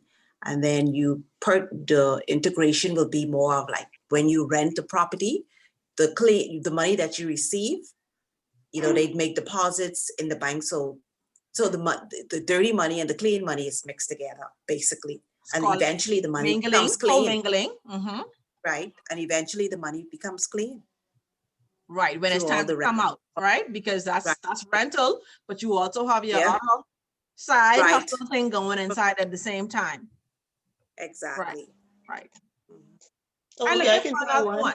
Go ahead, Annie. A customer comes into the casino with a large amount of money and plays. The money is illegal. So the layering would be when they play on the game, and then they win a substantial amount of money. So they would use their winnings and integrate the illegal money along with their winnings and make it legit. Right. This is true. However, Annie, I have seen in the last few years, as a side note, I used to be the director of AML at Bahama for a couple of months. So I understand how the casino industry works.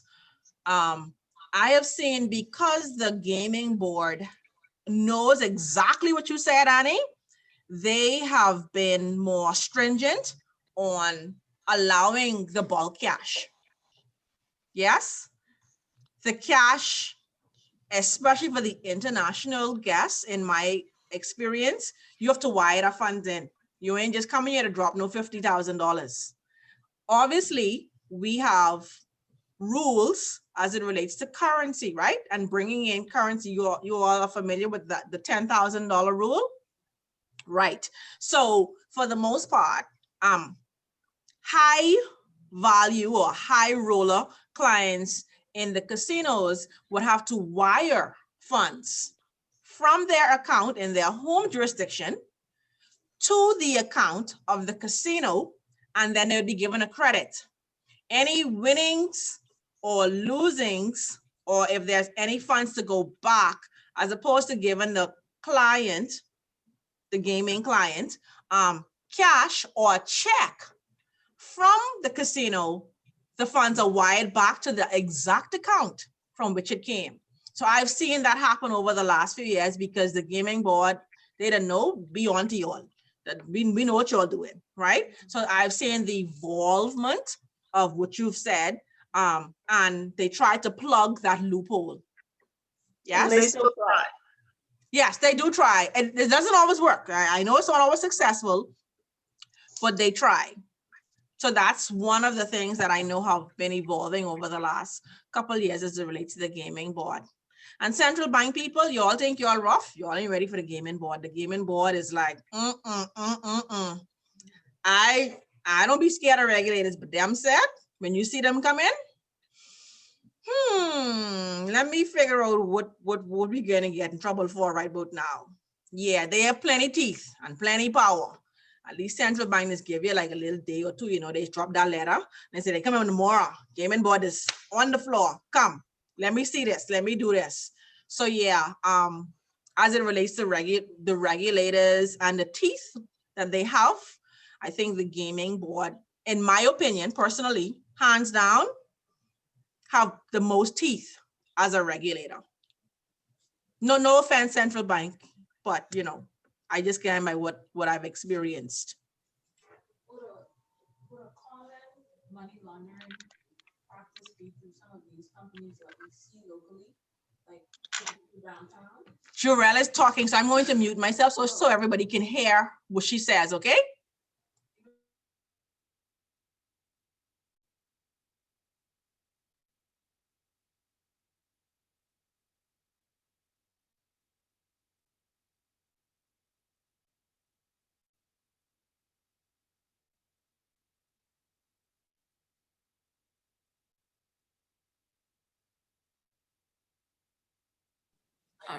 Okay. Yeah. Oh, okay, so that's not gonna work. We're gonna have to feedback. So I'm gonna let Jarrell come on. My question is, Wait. oh, yeah, so- go ahead. Would a lot of these companies that we see in the Bahamas be, I guess, sources of money laundering? What do you mean? Explain. Like downtown, I've seen companies that have been down there for all of my life, but I don't ever see foot traffic. I don't ever see sales occurring. Because I guess it's cash based, people buy products with cash. Is there a way for them to filter money through those companies, or do you find those being significant sources of money laundering in our country? Let's ask us. Well, experts, have any of you found that those types of companies are significant sources of money laundering? Like these companies, you never see them having business, but they're still in existence for 30 years. And like, I don't shop there. Do you shop there? I'm just thinking maybe perhaps they are.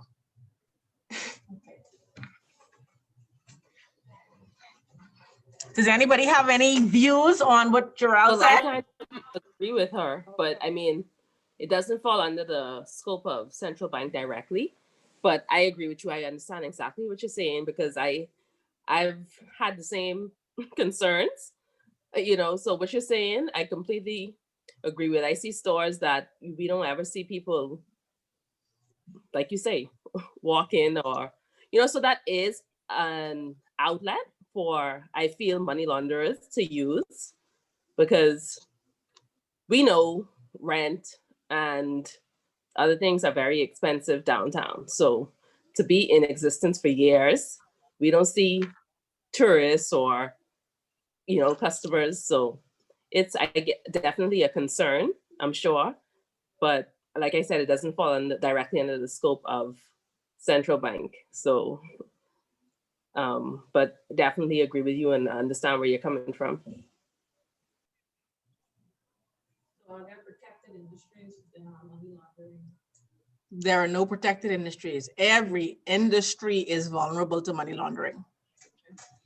Somebody else, I think, wanted to. I think that there's this I think you could just sit to a cash register your entire day and run $49, $75 transactions your entire day and just put money in your register and be willing to pay 12% VAT on your sales in your store that really don't exist. Anybody could bring you, and in your downtown, you could put the US dollars in your cash register because people expect you to have US dollar income downtown.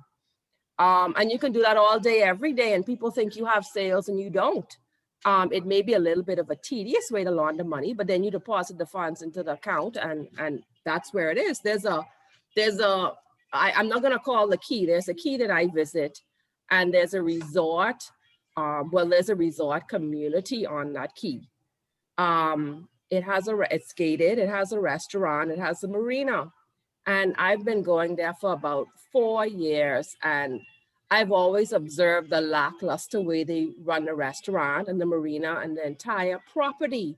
And I think it's a gem and it has so much potential.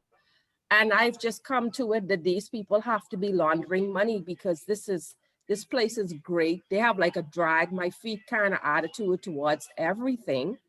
And I just think that's what it's there for. They almost welcome an opportunity to be closed. But if you have a marina and you have a restaurant and you have a community, you could always say that, you know, I've rented X amount of dock slips over the last whenever. You could even have a couple of cronies who are willing to allow you to swipe their credit cards and, you know, as money, you know, to flow and to make money flow around. You could always just sit at your cash register all day and say you had 20 tables tonight and everybody spent $300 on dinner.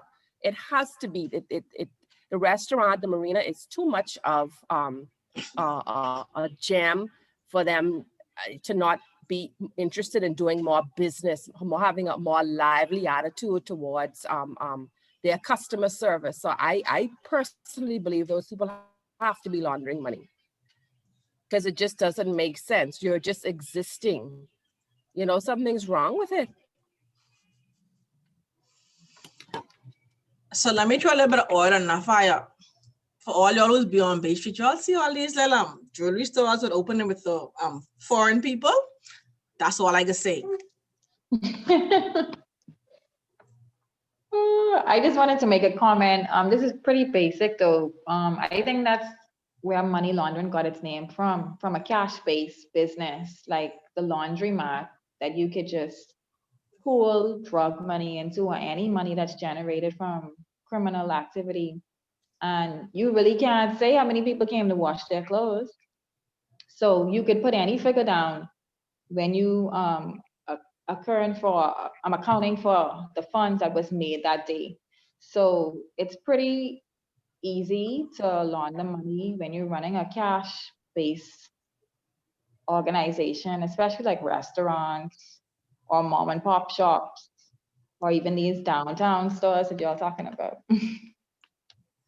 So to challenge what you just said, what happened in other countries where they laundering money all the time using debit and credit cards?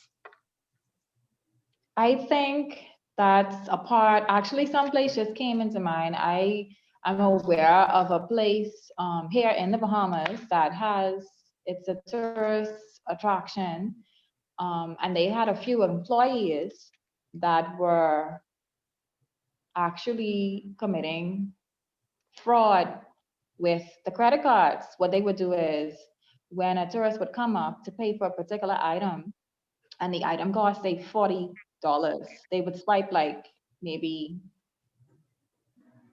I guess maybe they'll swipe probably for $80, especially if it's a high traffic area, the tourists aren't really paying attention.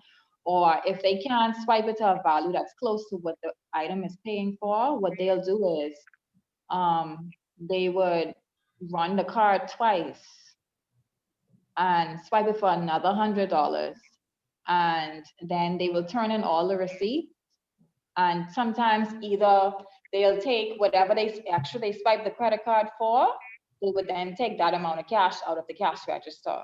So that's a way. Or most of these countries that are using like debit and credit cards, it can be done through cybercrime, where you actually putting your credit card online. You're thinking that the site is secure, but it's not secured, and they actually get your credit card information and they're able to use it to purchase assets, and then they'll sell the assets for cash. And then they'll use that money, put that into a bank account, and then the rest is history.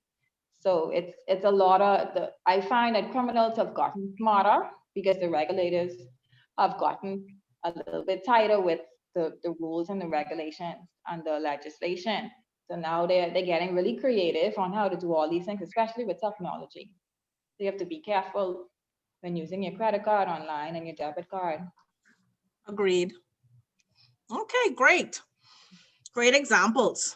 Okay, so it's 11:30. Let's just take a 5-minute break. You can turn off your videos if you would like to. Get some water, move around. We can come back at 11:37 and we could just finish unit 2 today, okay?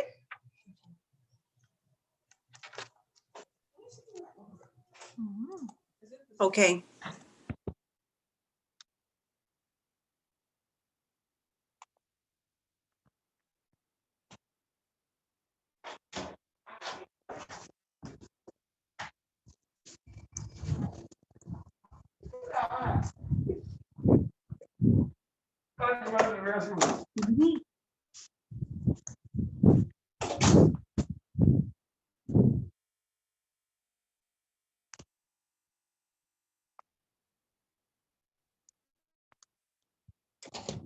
If anyone is still on, can someone help me navigate the site? Because I can find the units, but I can find the handout or the handbook by units, but I don't see the entire handbook as they said that we should be able to find it in the additional resource section.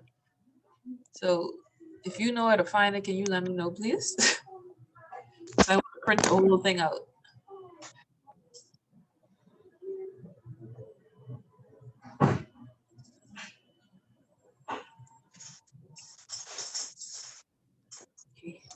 Guess nobody else found it.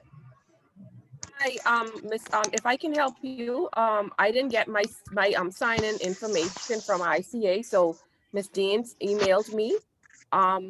What I think is I don't even know if it's the only text, but it's a 600-page one. I could email that to you from my email if that helps. Okay, is that the ICA International Diploma Course Manual? I'm gonna click on it right now because I haven't even had a chance to open it. I just got it this morning. Okay. 1 second, let me look at it. All right, I'll put my ICA email. National. All Hang right. on 1 second. I'll send you my email address right now. Thank you. Yeah, I'll just send you what it is, and then because I'm still waiting on my information from ICA, so I can know if this is the one and only text, or I guess it's just the text and probably past papers. Okay. I don't know. That's on the site. I don't know, but tell me it now. Just tell me. Hold on. Let me get in it. Tell me it out loud so I don't have to switch screens. Okay. What's your email address? Jurelle, Go ahead. Jurelle Mullings, MULLINGS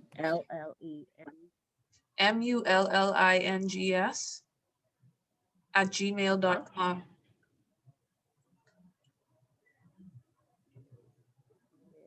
JURELLEMULLINGS @gmail.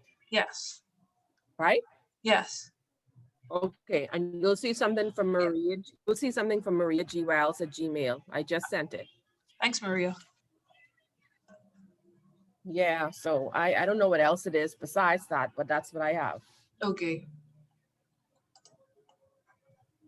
And Jarrell, you could add me to the WhatsApp group, please. The link, I am actually on my iPad, and so the link wasn't working for me to get over. Yeah, the link isn't working for me either. Can you add me, please? Okay. So all these numbers in the chat, I need to add to the group. Yeah. Okay. I put my, All right. Thanks. Thank you. Okay, 1 second, baby.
Is there a department in this industry that has almost like a investigative unit where you just try to find companies or persons that are anti-money laundering, or is it kind of you just investigate if you notice suspicious behavior? Okay. And different regulators have different jurisdiction. Okay. But remember now, every company should have a bank account. That's why you don't need a separate department Right. for everybody. Because if you're banking, your bank should have. Right. And they notice suspicious activity or that would prompt them to. Okay.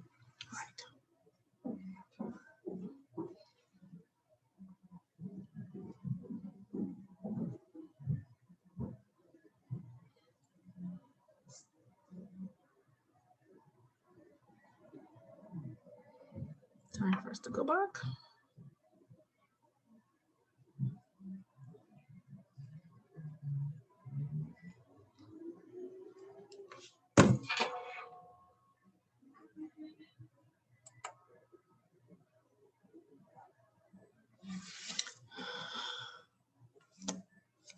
Hello, hello. Hello. I'm back. Hi. Bye. Hi.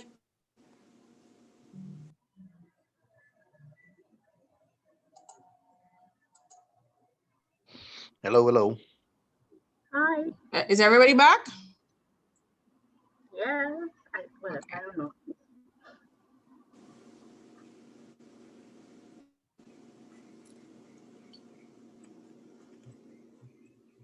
Okay, I was just trying to catch up on the comments in the chat. Glasses. Okay, so let's, as we leave unit 1, let's see. I don't see any, somebody was asking about, when I asked about the questions, I don't see any questions for us to go through at the end of unit 1.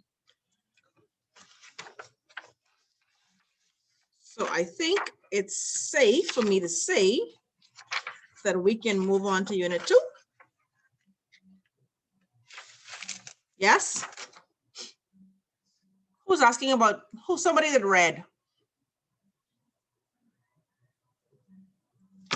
Hello? I don't know who read. I don't.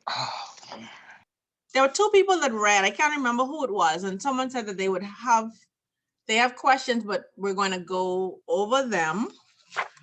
There are no questions at the end of unit 1. So I just want to make sure that they didn't have any questions. I see there's a quiz. I don't know if that's what they were referring to. I'm not sure. But it's, in the online platform. Oh, see, I have hard copy. So I don't see, there's no quiz in the book. So if there is a question from unit 1, if you have a question, you can let me know now. If not, we'll move to unit 2. In unit 1, I see there's tasks at the end. Okay, what y'all looking at? In the online?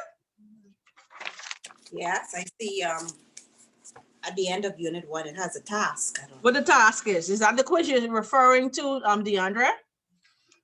What does it say? Because I don't have it in my printed book. The first task is draw up a list of 2 columns, AML in 1 column, in column 1, and CFT in column 2. Write down the differences and similarities.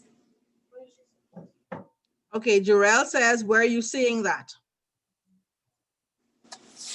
On page 22. Yeah, when you download the units, there's a task. When you download the unit, that's what comes up here. Oh, I see it. It's on page 22.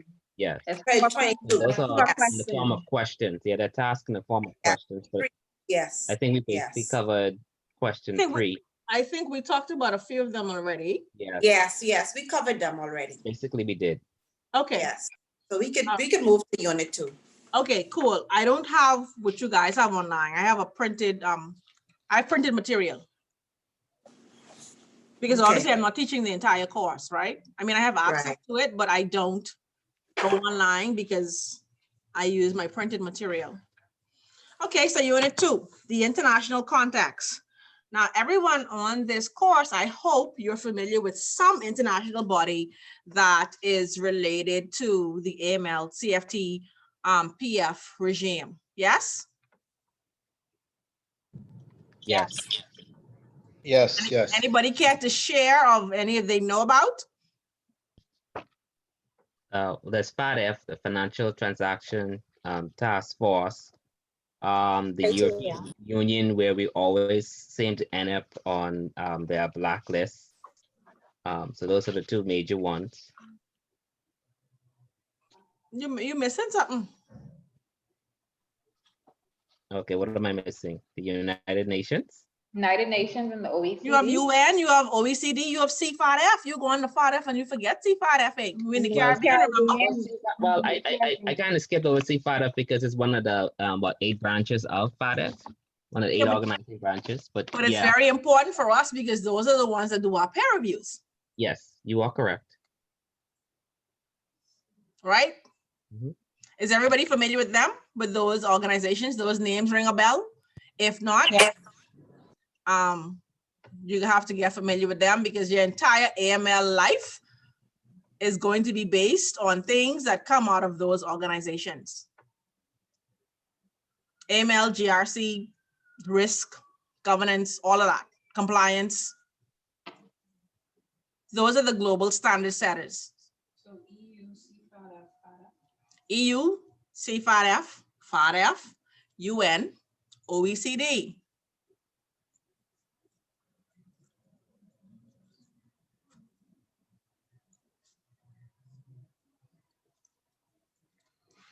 So from an international context, the Bahamas is a country that operates in a global environment. We're an international financial center, an IFC, which means that there are rules by which we are expected to play.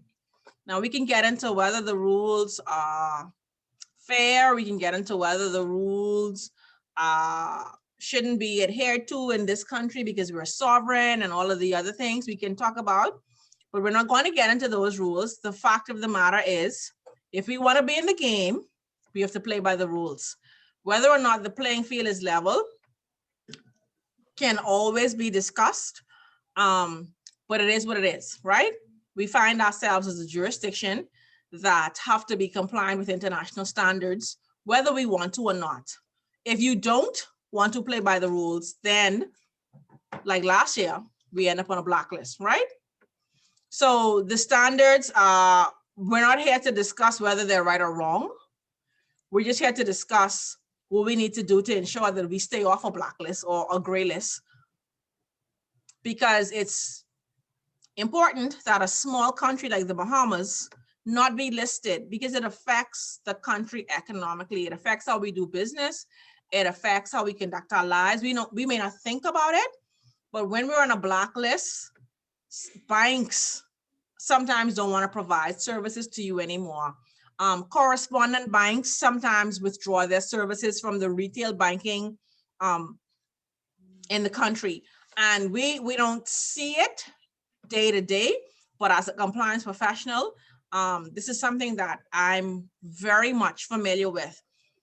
You cannot transact any business globally in B dollar, right? You have to convert B dollar to USD. You cannot convert BSD to US dollar without a correspondent bank involved. If you lose your correspondent banking relationship because you've been blacklisted, for those of us, and I'm going to use CIBC, for those of us that have accounts CIBC, RBC, whichever bank, right?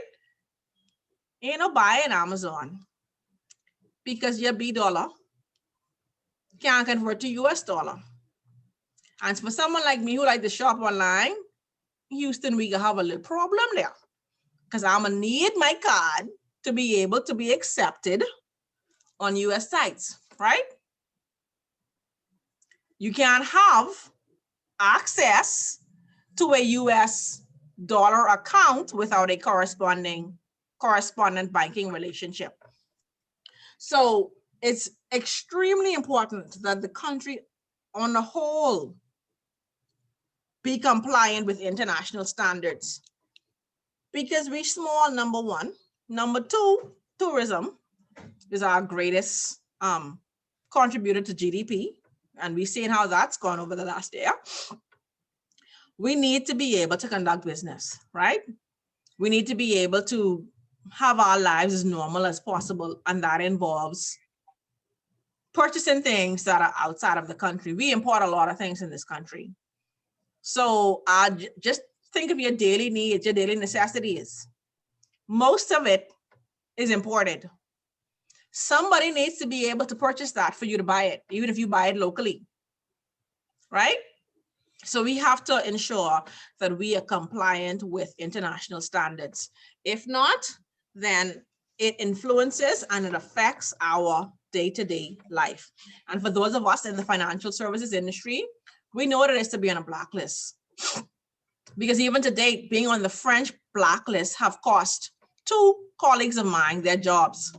because their institutions can't operate in the Bahamas because they're on the French blacklist. It isn't worth it.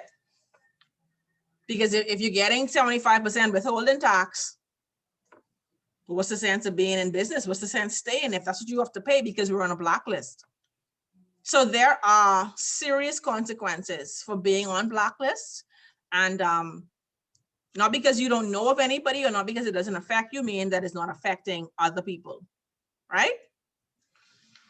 So from an international context, there are lots of initiatives and they range from AML, CFT, PF, to tax, to this, to that, wide gamut, very wide gamut. But for this class, we're going to try and focus on the ones that affect AML, CFT, and PF, right?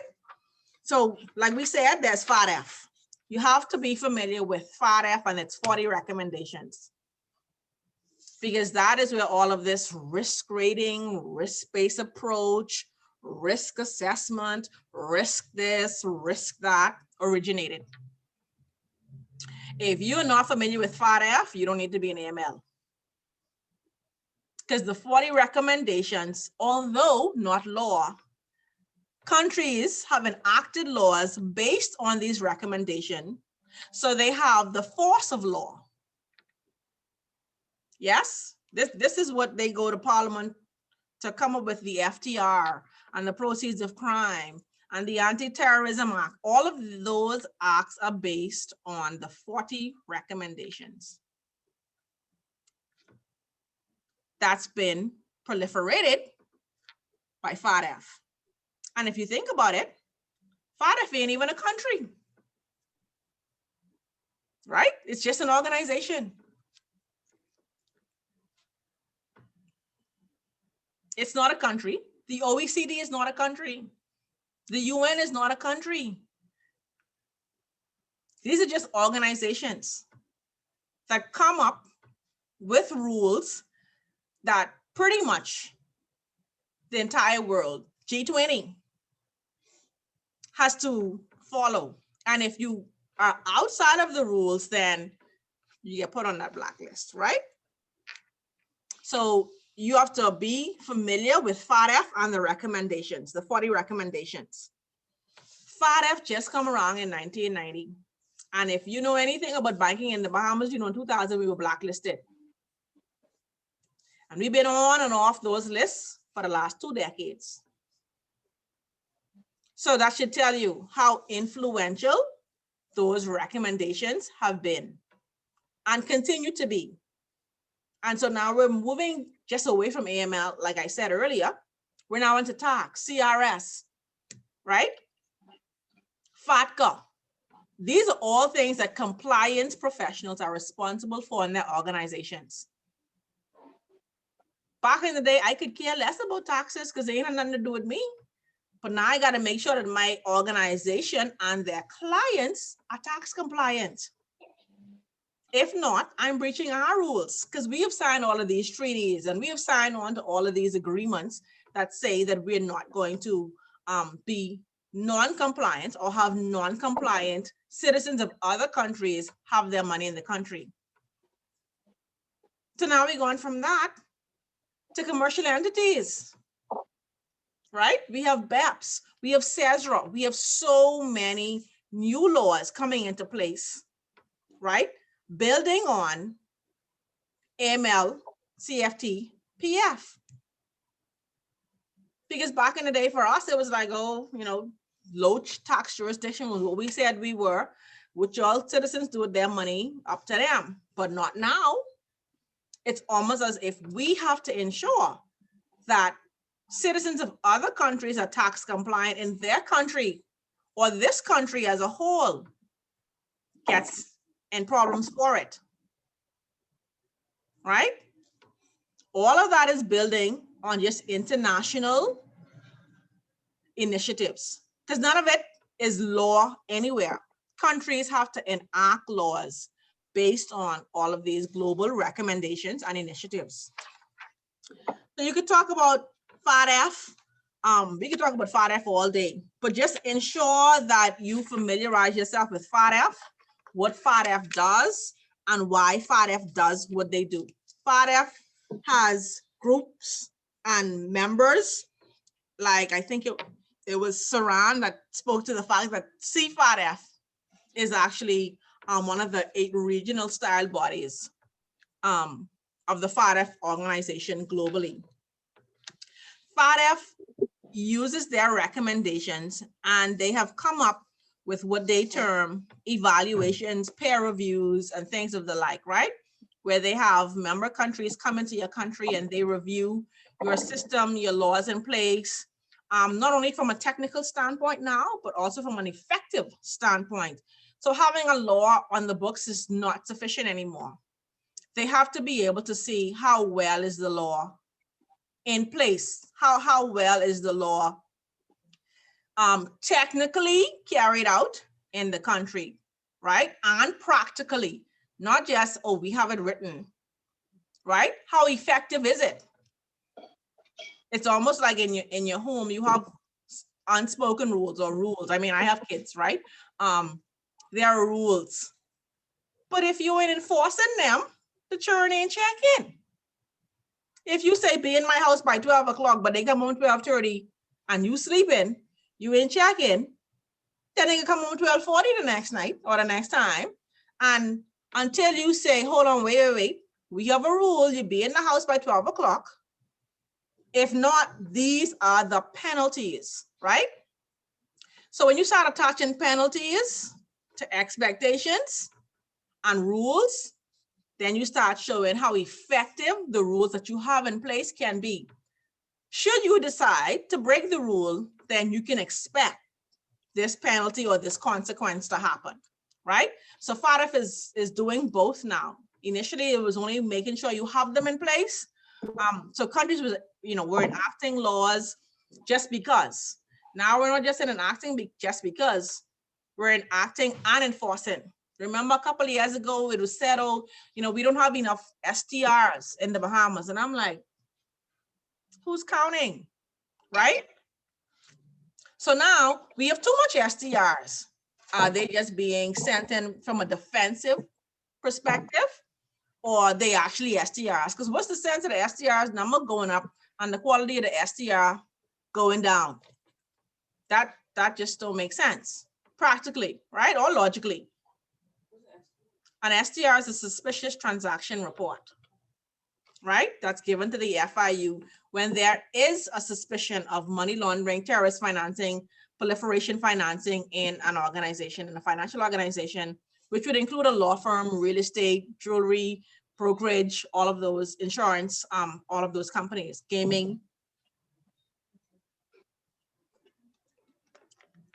So we have to ensure that as a country, we not only have them on the books, we're actively ensuring that they're being carried out. So there are lots of things in the book that you can read about FATF. We're not going to spend too much time on FATF because FATF could be a whole class, right? That's just how important it is, and that's just how much time it can take up. Like I said, you have national risk assessments where they come in and do their evaluations, their peer reviews. FATF is the organization that gave us the risk-based approach. We're in the Bahamas, all of our regulators, right? Speaks to risk-based approach. It's not a one cap fits all. It's what is the risk of the entity? Once you find the risk, and you find the risk by conducting a risk assessment, right?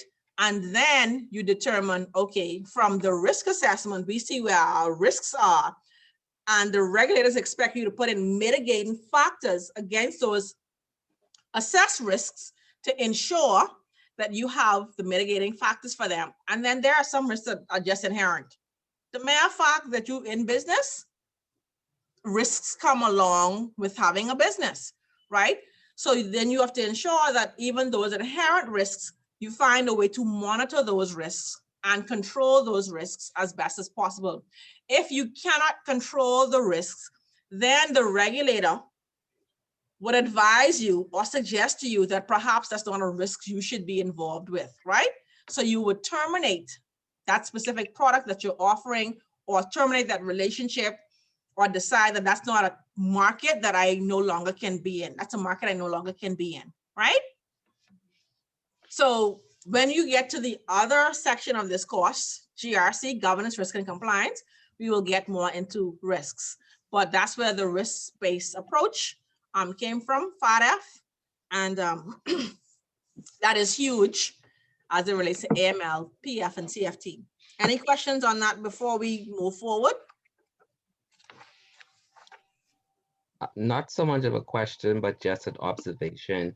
Piggybacking of what you said concerning the increase of STRs, whether that's from a defensive posture because of all of these organizations that are breathing down on us. We also have to be careful that when if we have an increase of STRs, they're also going to be looking at us to have more convictions. So if we have STR increasing and they still see in the court system that nothing is moving through, no one is being tried, no one is being convicted, we also will run afoul of them, even if we say we are increasing our STRs, if we don't have the concomitant matching convictions. Well, Sam, you will see all these people going to jail for money laundering. They still ain't saying enough. Doesn't Well, seem so. The thing about it is there's always going to be try to have that balance, but it's always going to be off, right? But if you've noticed in the last 2 years, I can Right. tell you the convictions of money laundering has increased significantly. Right. And that is based on the exact thing that you said. Well, how you could have STRs and no money laundering convictions? You forget even the political thing, you know, when they had the hurricane and the people used the money to do whatever else, or the supplies, that was a money laundering charge, Yes, that was right? a money laundering charge, yes. Exactly. So you can see how wide money laundering, the scope of money laundering now is happening in the country. And that's because they know that the outside influences and there are people outside of the country watching to see, hold on, wait, this happened, but there was no corresponding charge. Now, being charged and being found guilty is two different things, but at least the prosecution is bold enough now to start using the predicate offenses to get money laundering charges before the courts. There's a serious push that I have noticed over the last 2 years. Anybody else? As it relates to FATF and all of the recommendations?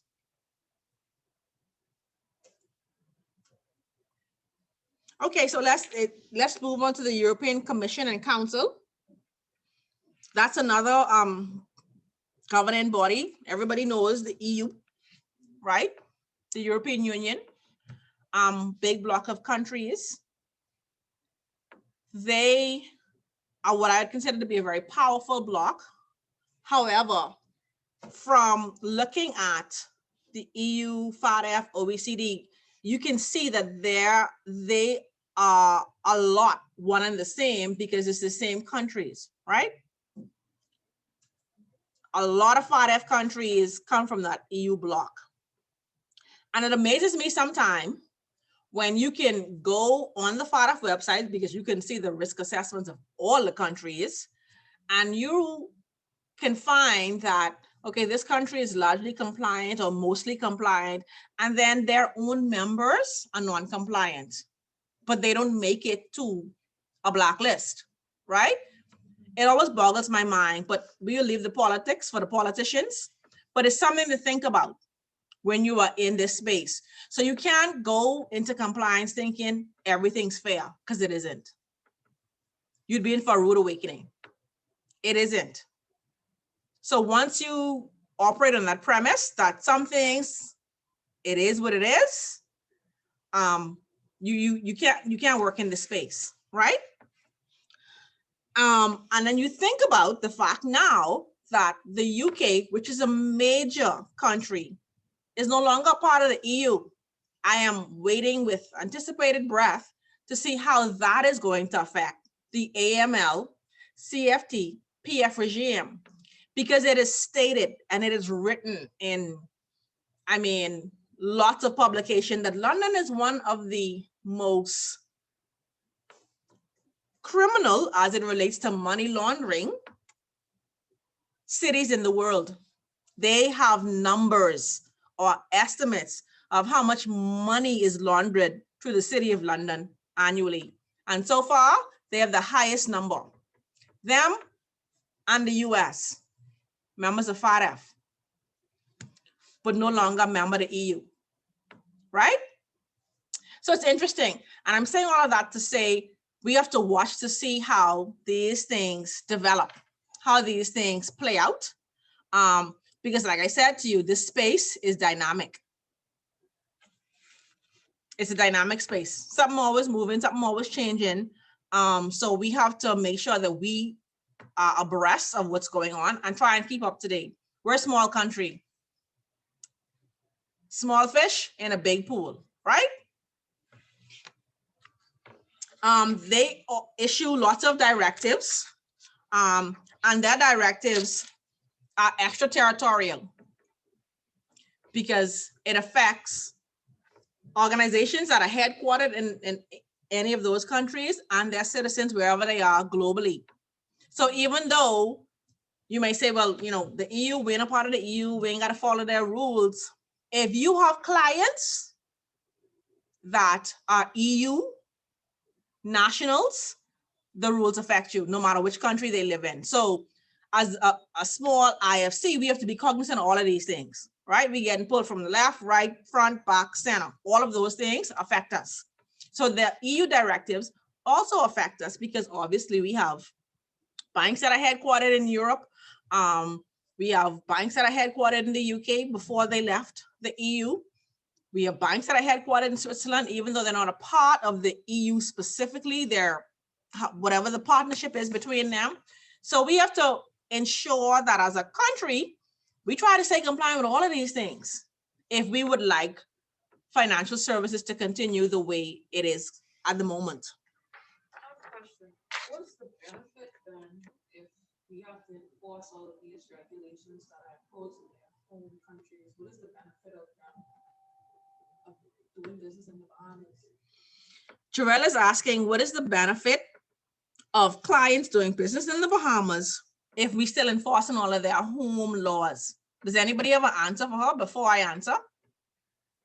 Do you know, or can you think of a benefit for an EU national or UK national or US national to bank in the Bahamas when the Bahamas is in fact enforcing the exact same laws as their home country? Is there a benefit? Could there be lower taxes, maybe? That's one. Yeah, no corporate taxes per se.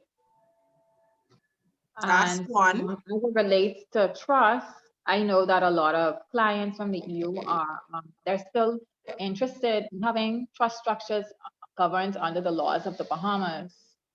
What is Because the depending benefit? on the situation, What's the benefit of doing that? For one, our legislation is a bit more simple to understand. It's not convoluted.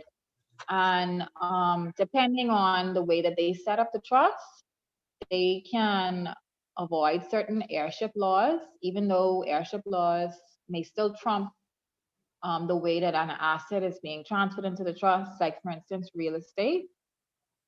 If real estate is involved, then real estate is governed by what they call the lexi domicile, the jurisdiction where the real estate is actually located.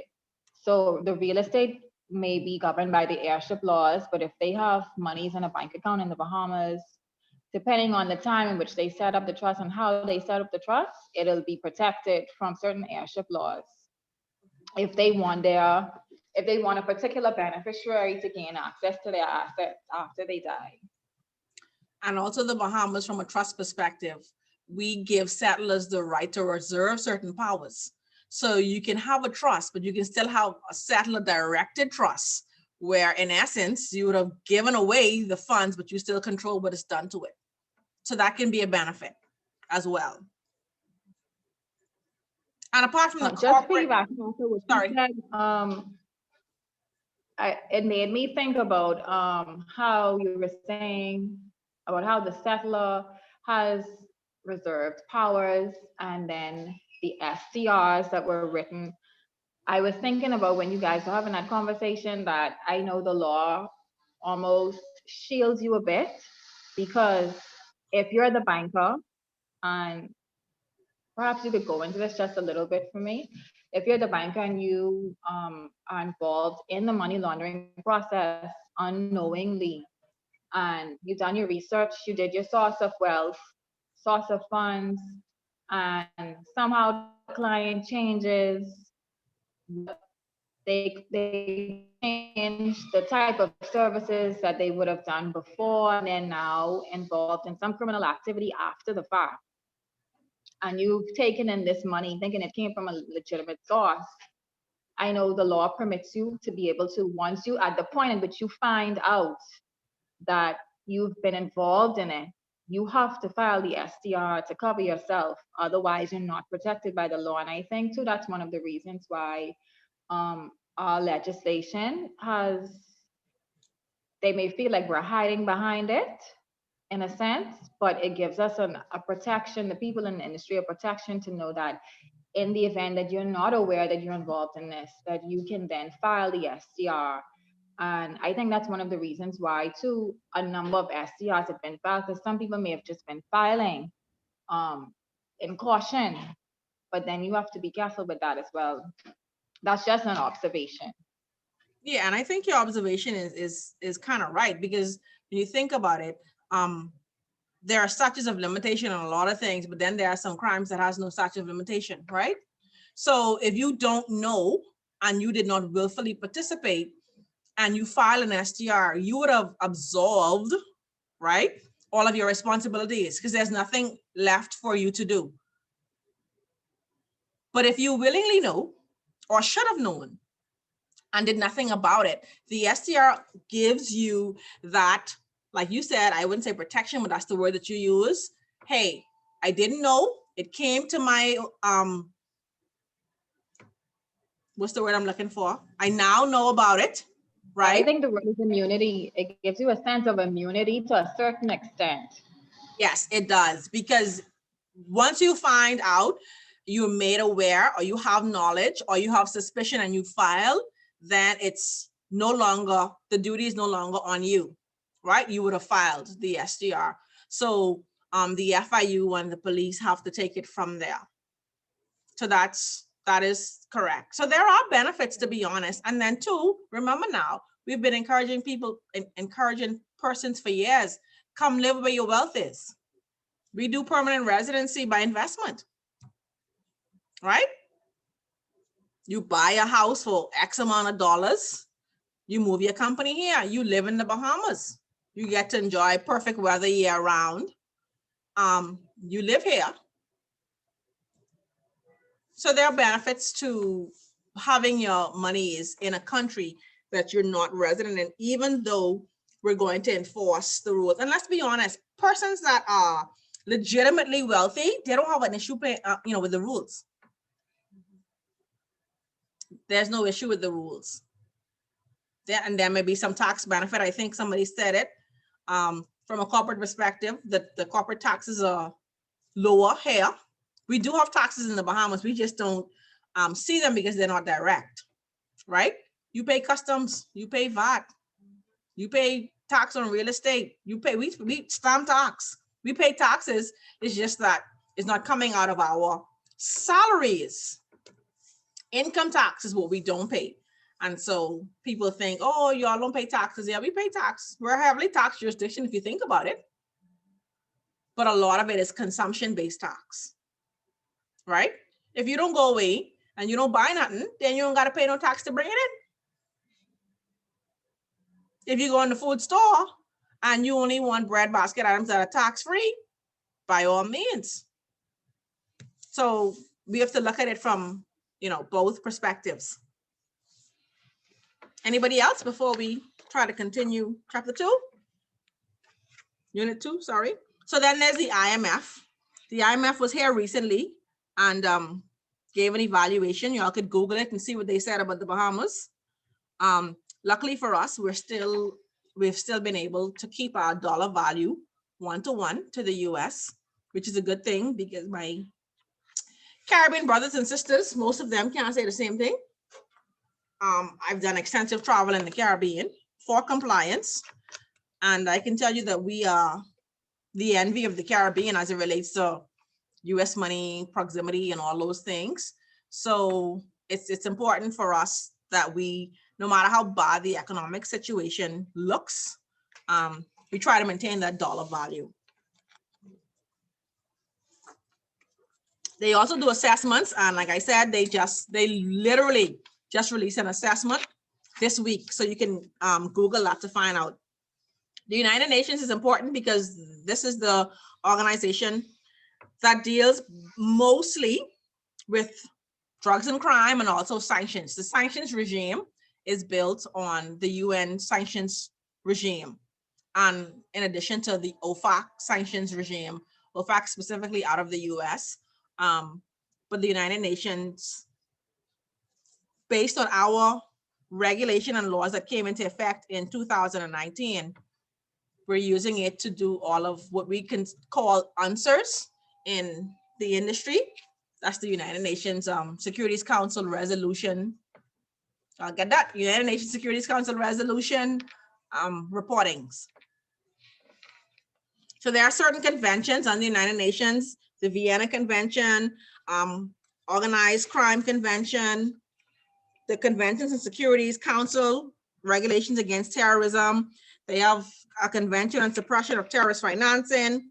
They have the role of the United Nations in prevention of terrorism, the UN Securities Council resolution, so on and so forth, right? So they play an important part in terrorism, drugs, sanctions, those regimes.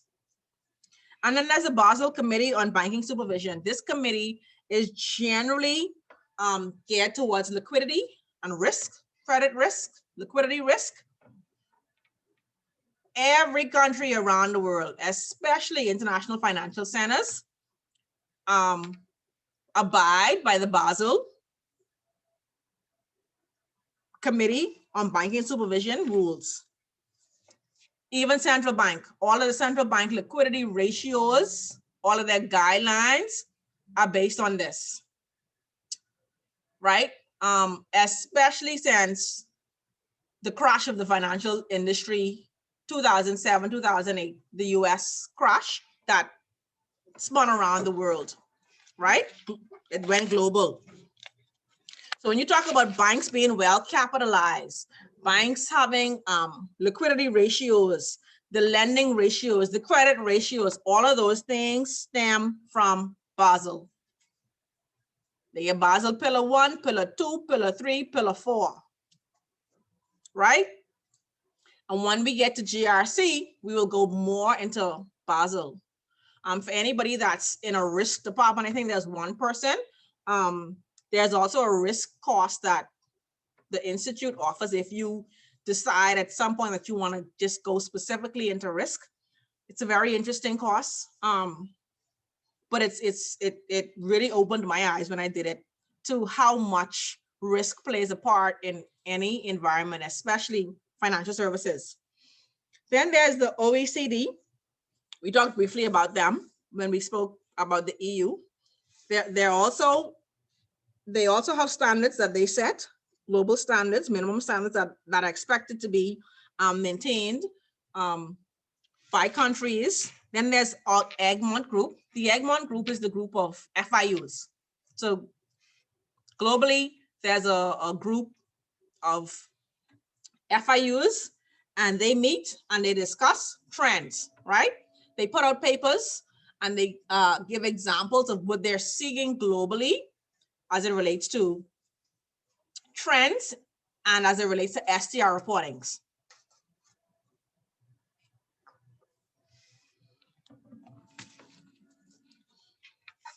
Then there are NGOs, non-governmental organizations. There's the Wolfsburg Group, a group of 13 banks, global banks. For the most part, they are considered to be systemic banks, and a systemic bank is a bank that is systemically important. If they fail, the economies in which they are present could collapse.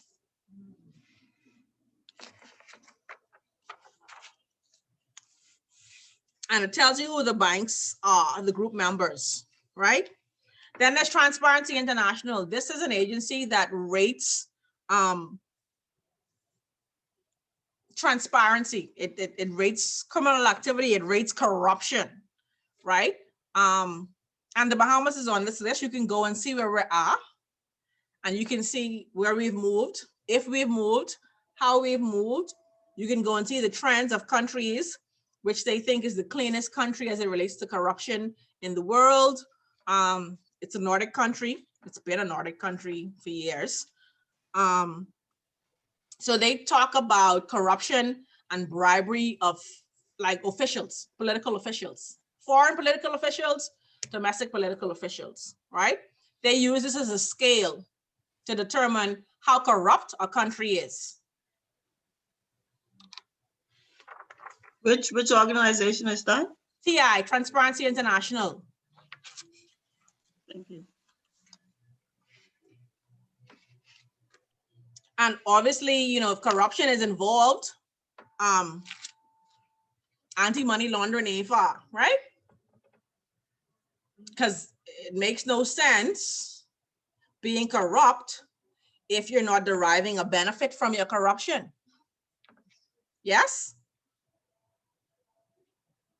Yes? Yes, for sure. We're not, I mean, I ain't gonna be corrupt if I ain't getting nothing for it. That don't make sense. So if I'm corrupt, obviously my legitimate income or earning, right, is only X.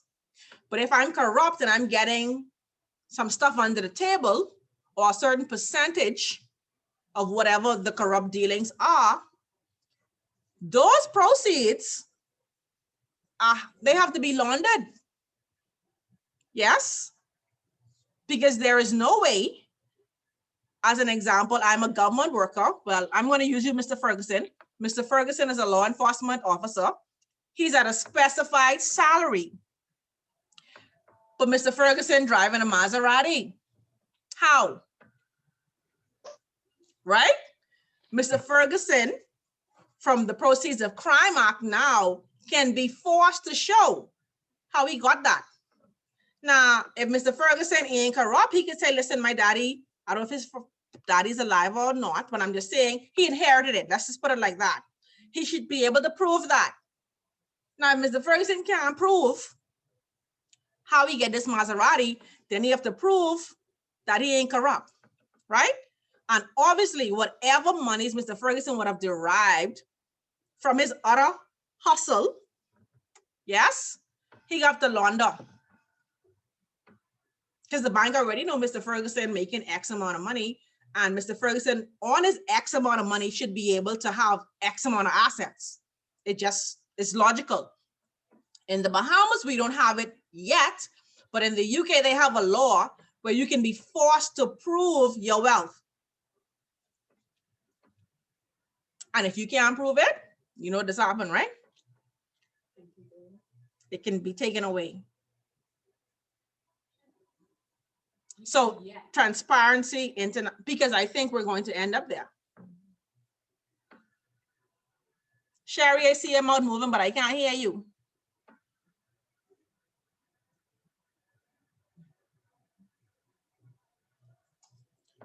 Right, so usually the proceeds of corruption involves money laundering because you have to get it into the financial system to be able to use it for whatever reason that you want to, right?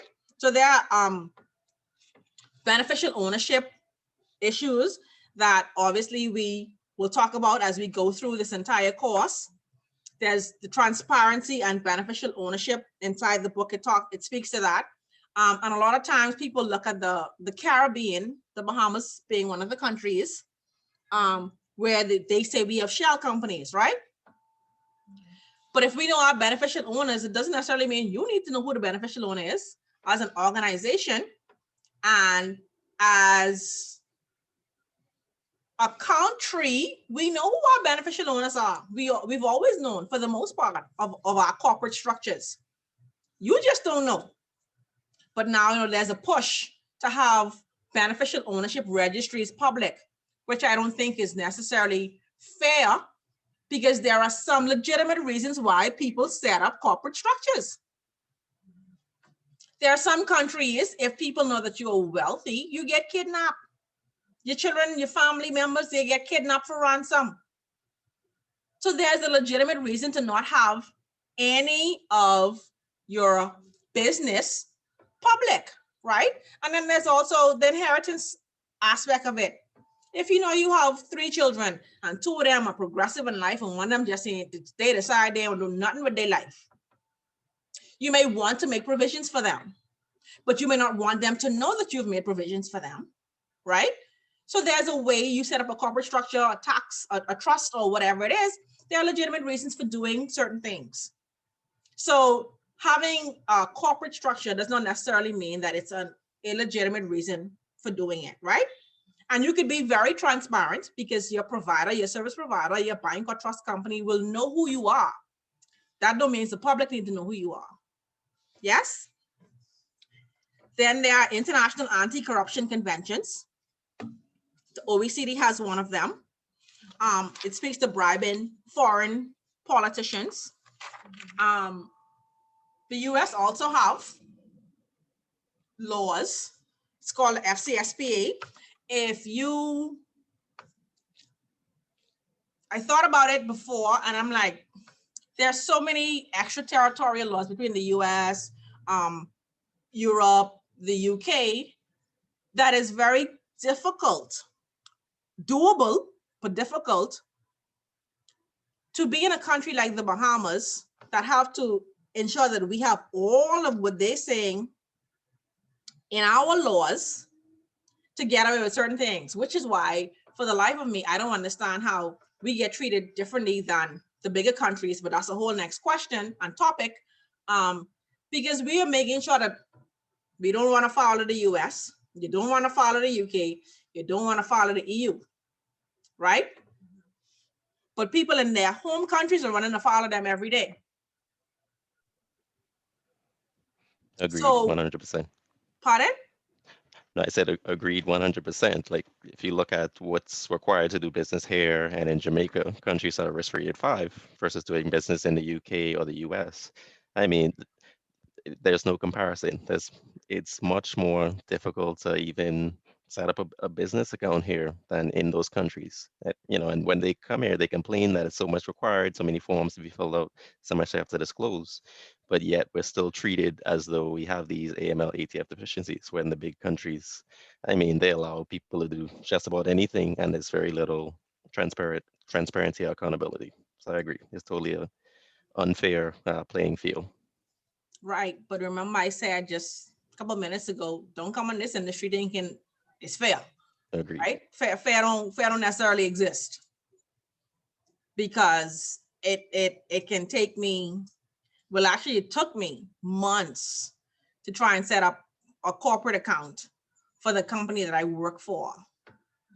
I flew to Australia, literally. I got on a plane and flew to Australia and opened up the bank account. I left the Bahamas on Tuesday, got to Australia Thursday morning, went to the bank Friday morning, left with 3 bank accounts open, got back on a plane Saturday morning and come back to the Bahamas. Still ain't got the account open in the Bahamas. And I live here. Doesn't it speak volumes? And I work for a regulated, licensed entity. So, as it relates to AML and PF and CFT, I could tell you I've been a victim of it. And I can preach when I say, this ain't no country you come into to just do nonsense. No. These banks just take you to the ringer. And even you could be a central bank licensee, a SCB licensee, or a compliance commission licensee. They don't give a flying fart. You could give them all the information they want, or it's a no. They ain't care if you licensed. So like we said, it's not a fair playing field, but that's something that we can discuss for years. I don't think it'll ever be a fair playing field. But the fact of the matter is, if you don't play in the game, you got to play by the rules the people said, right? So it is what it is. That's what it is. It is what it is things. You just have to ensure that you, in your day-to-day job, you ain't thinking about fairness. You're thinking about, okay, this is what is expected from me. So this is what I have to do. That's all you have to do.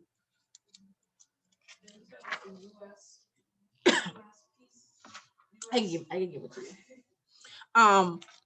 So then the Foreign Corrupt Practices Act, that's it there. This is the US Act that speaks to bribing political officials. And then there's the UK Bribery Act. They're all territorial. The Foreign Corrupt Practices Act specifically speaks to politicians, but it covers anybody that does any business in the US dollar. I think we take it for granted because we have the US dollar on the streets, 1 for 1 and whatever it is. But anytime you touch a US dollar, you subject yourself to US law. Anytime. Any business you conduct in US dollar, I don't care where you are in the world,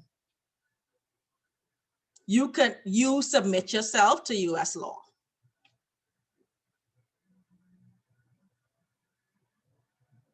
I don't think we think about that, especially us who like shop online, because you're using US dollar. And even if you're shopping in the UK, you can't convert from the Bahamian dollar to pounds. You have to convert from the Bahamian dollar to the US dollar at which it's pegged, and then convert to pounds. So please keep that in the back of your minds when you are dealing with US. Don't say, well, I'm an American person, I'm this and I'm that, I'm in the Bahamas. Yeah, but you're in the Bahamas sitting down using your card to purchase something in US dollar. Okay, these laws are extraterritorial. We'll get to them. We'll talk about them more as we go through the other units, but they're extraterritorial. Just like, you stand behind a red line in the airport. Once you cross that name US soil, don't go to the airport acting all, because you in the Bahamas. No. As a matter of fact, that is called the US terminal. The person in charge of that terminal is US. As you notice, Canadian flights, the flights to go to UK, the flights to go to the Caribbean, leaves from the domestic terminal. Yes? Because we have a pre-clearance facility in the Bahamas, which we all take for granted. Don't take it for granted, eh? There are only 2 of them in this entire Western Hemisphere. You come from the UK, you got to clear customs wherever you land in the US. So, pre-clearance. But then again, once you cross that red line, when they say proceed to Agent 11, technically you on US territory.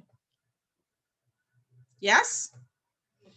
These are things that as a compliance professional, you have to keep in mind. Because the average Bahamian, we ain't checking. We going away, we going to the States, we get pre-clearance, we just know when we land, we go pick up our car and we can keep it moving. Not knowing that by using the facility, you're not subjected to US law. That's why they can take you in the back. You see any Bahamian police be there? Precisely. So all of these things are things I want you to become aware of because, we generally take things like that for granted, right?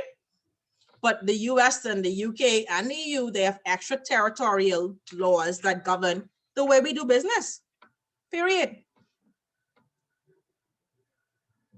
So I don't know what the tasks are at the end of chapter 2, but someone please let me know to make sure that we cover them in this conversation before we sign off for the day. Just specify what are the specific international EML-CFT bodies that the Bahamas is a member. Are we a member of all of them that we mentioned? You don't have to be a member of any of them, but the mere fact that you are an international financial center, their citizens have money here, or their citizens travel here. So you don't have to be a member of the organizations. Oh yeah, you don't have to be a member because we're not a Fat F per se member. See, Fat F. And I don't know if you guys know, but our AG is now chairman of C5F. Yes? No? Y'all know? Yeah, for 6 months period. Didn't know. No. Yeah, it's on there for 6 months period, rotational. Any other questions or tasks at the end of chapter 2? Because I don't have them. Okay, Jarell is going to help me with that. Carry out private research on the internet to ascertain the findings of the latest FSSRB is the Financial Stability Regulations Board. So you can look that up, Google it. The evaluation for your country and recommendations. Familiarize yourself with the 5 recommendations, which I think I told you guys already. Identify specific cases where money laundering and corruption have interfaced. We talked about cases for that. And review and summarize the key details of the 4th, 5th, and 6th EU money laundering directives. You can definitely do that. But that last one, I mean, and it's just a good to know. Yes? So for next class, we have to finish 3, 4, and 5. Please try to read them before we come, because like today, we're going to go through them. I'm going to make sure we cover everything in the book, but we're not going to sit and read the book. Right? Is everybody Right. clear on what we need to do? Yes, ma'am. Okay. Yeah. I'm not very techy. My phone number, I use my phone crashed. So my phone number, I'm going to give to Jarrell, because you will not be able to add me if I just give you my Bahamian phone number. Jarrell, I don't even know my phone numbers.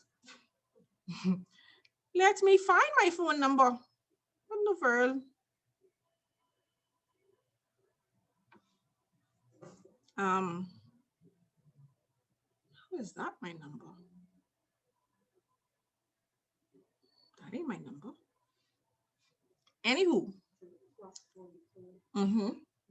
It is a +44 number. Bum, bum, bum, bum.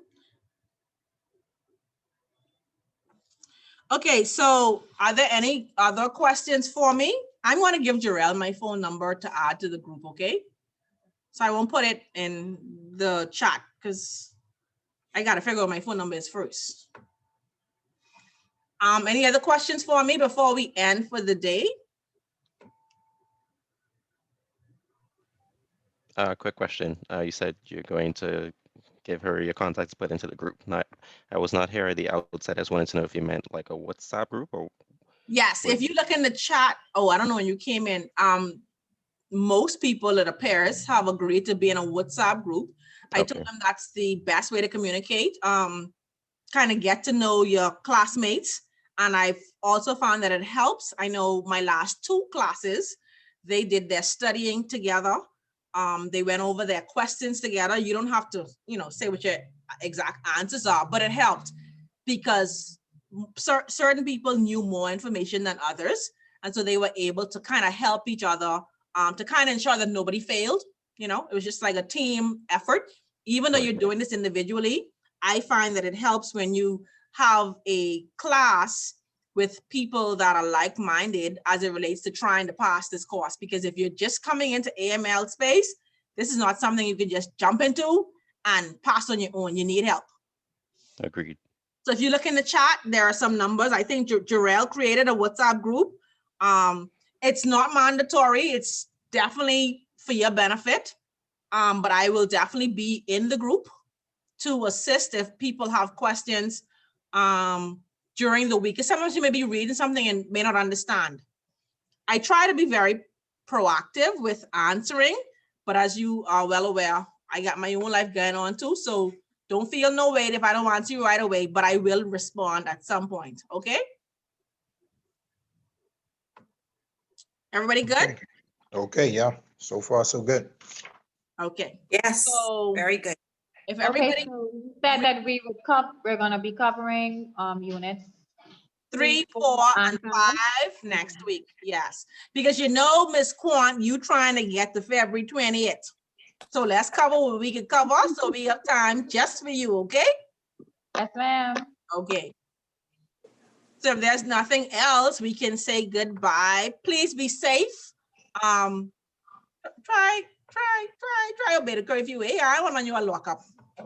Okay, I will see you all next week Saturday. On here with no tickets. Yes? You can't be going into the compliance.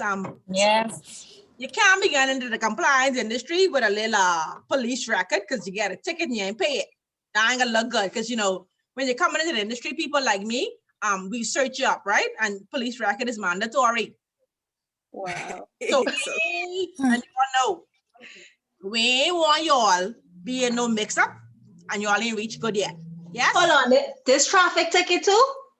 If you don't pay it.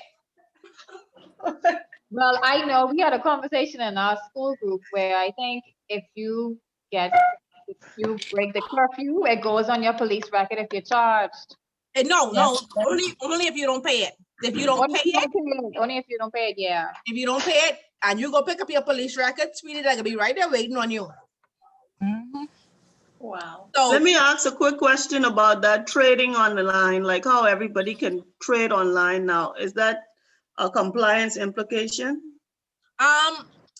The problem with that is your bank's responsibility because you're using because you only can do it by debit or credit card. You have to fund the account, right? So your bank needs to be aware of what you're doing.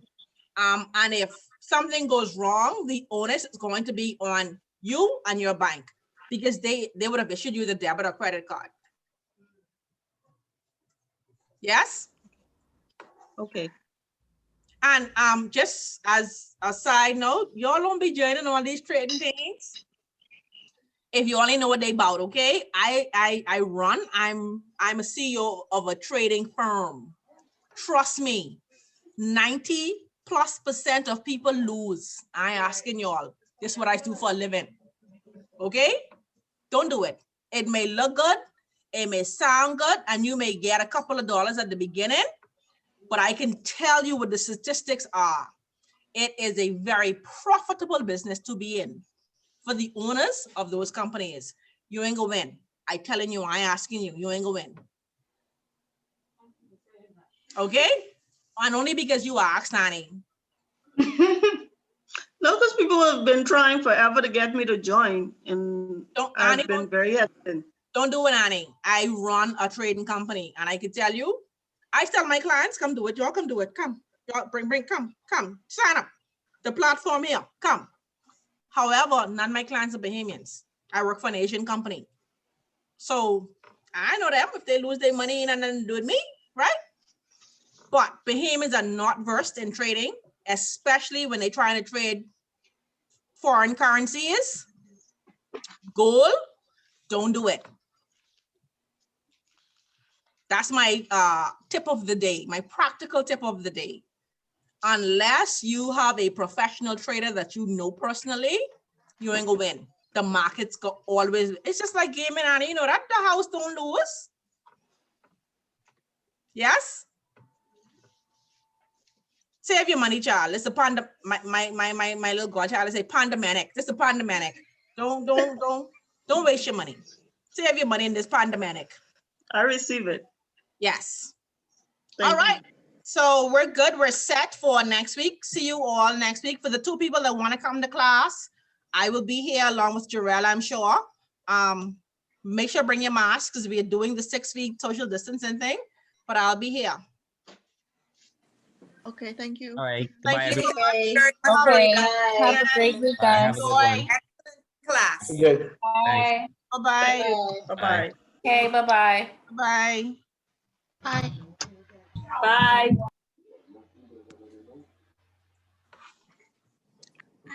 Jarell, I don't know where to find my phone number. That's my, you know what? It may be in my WhatsApp. There you go.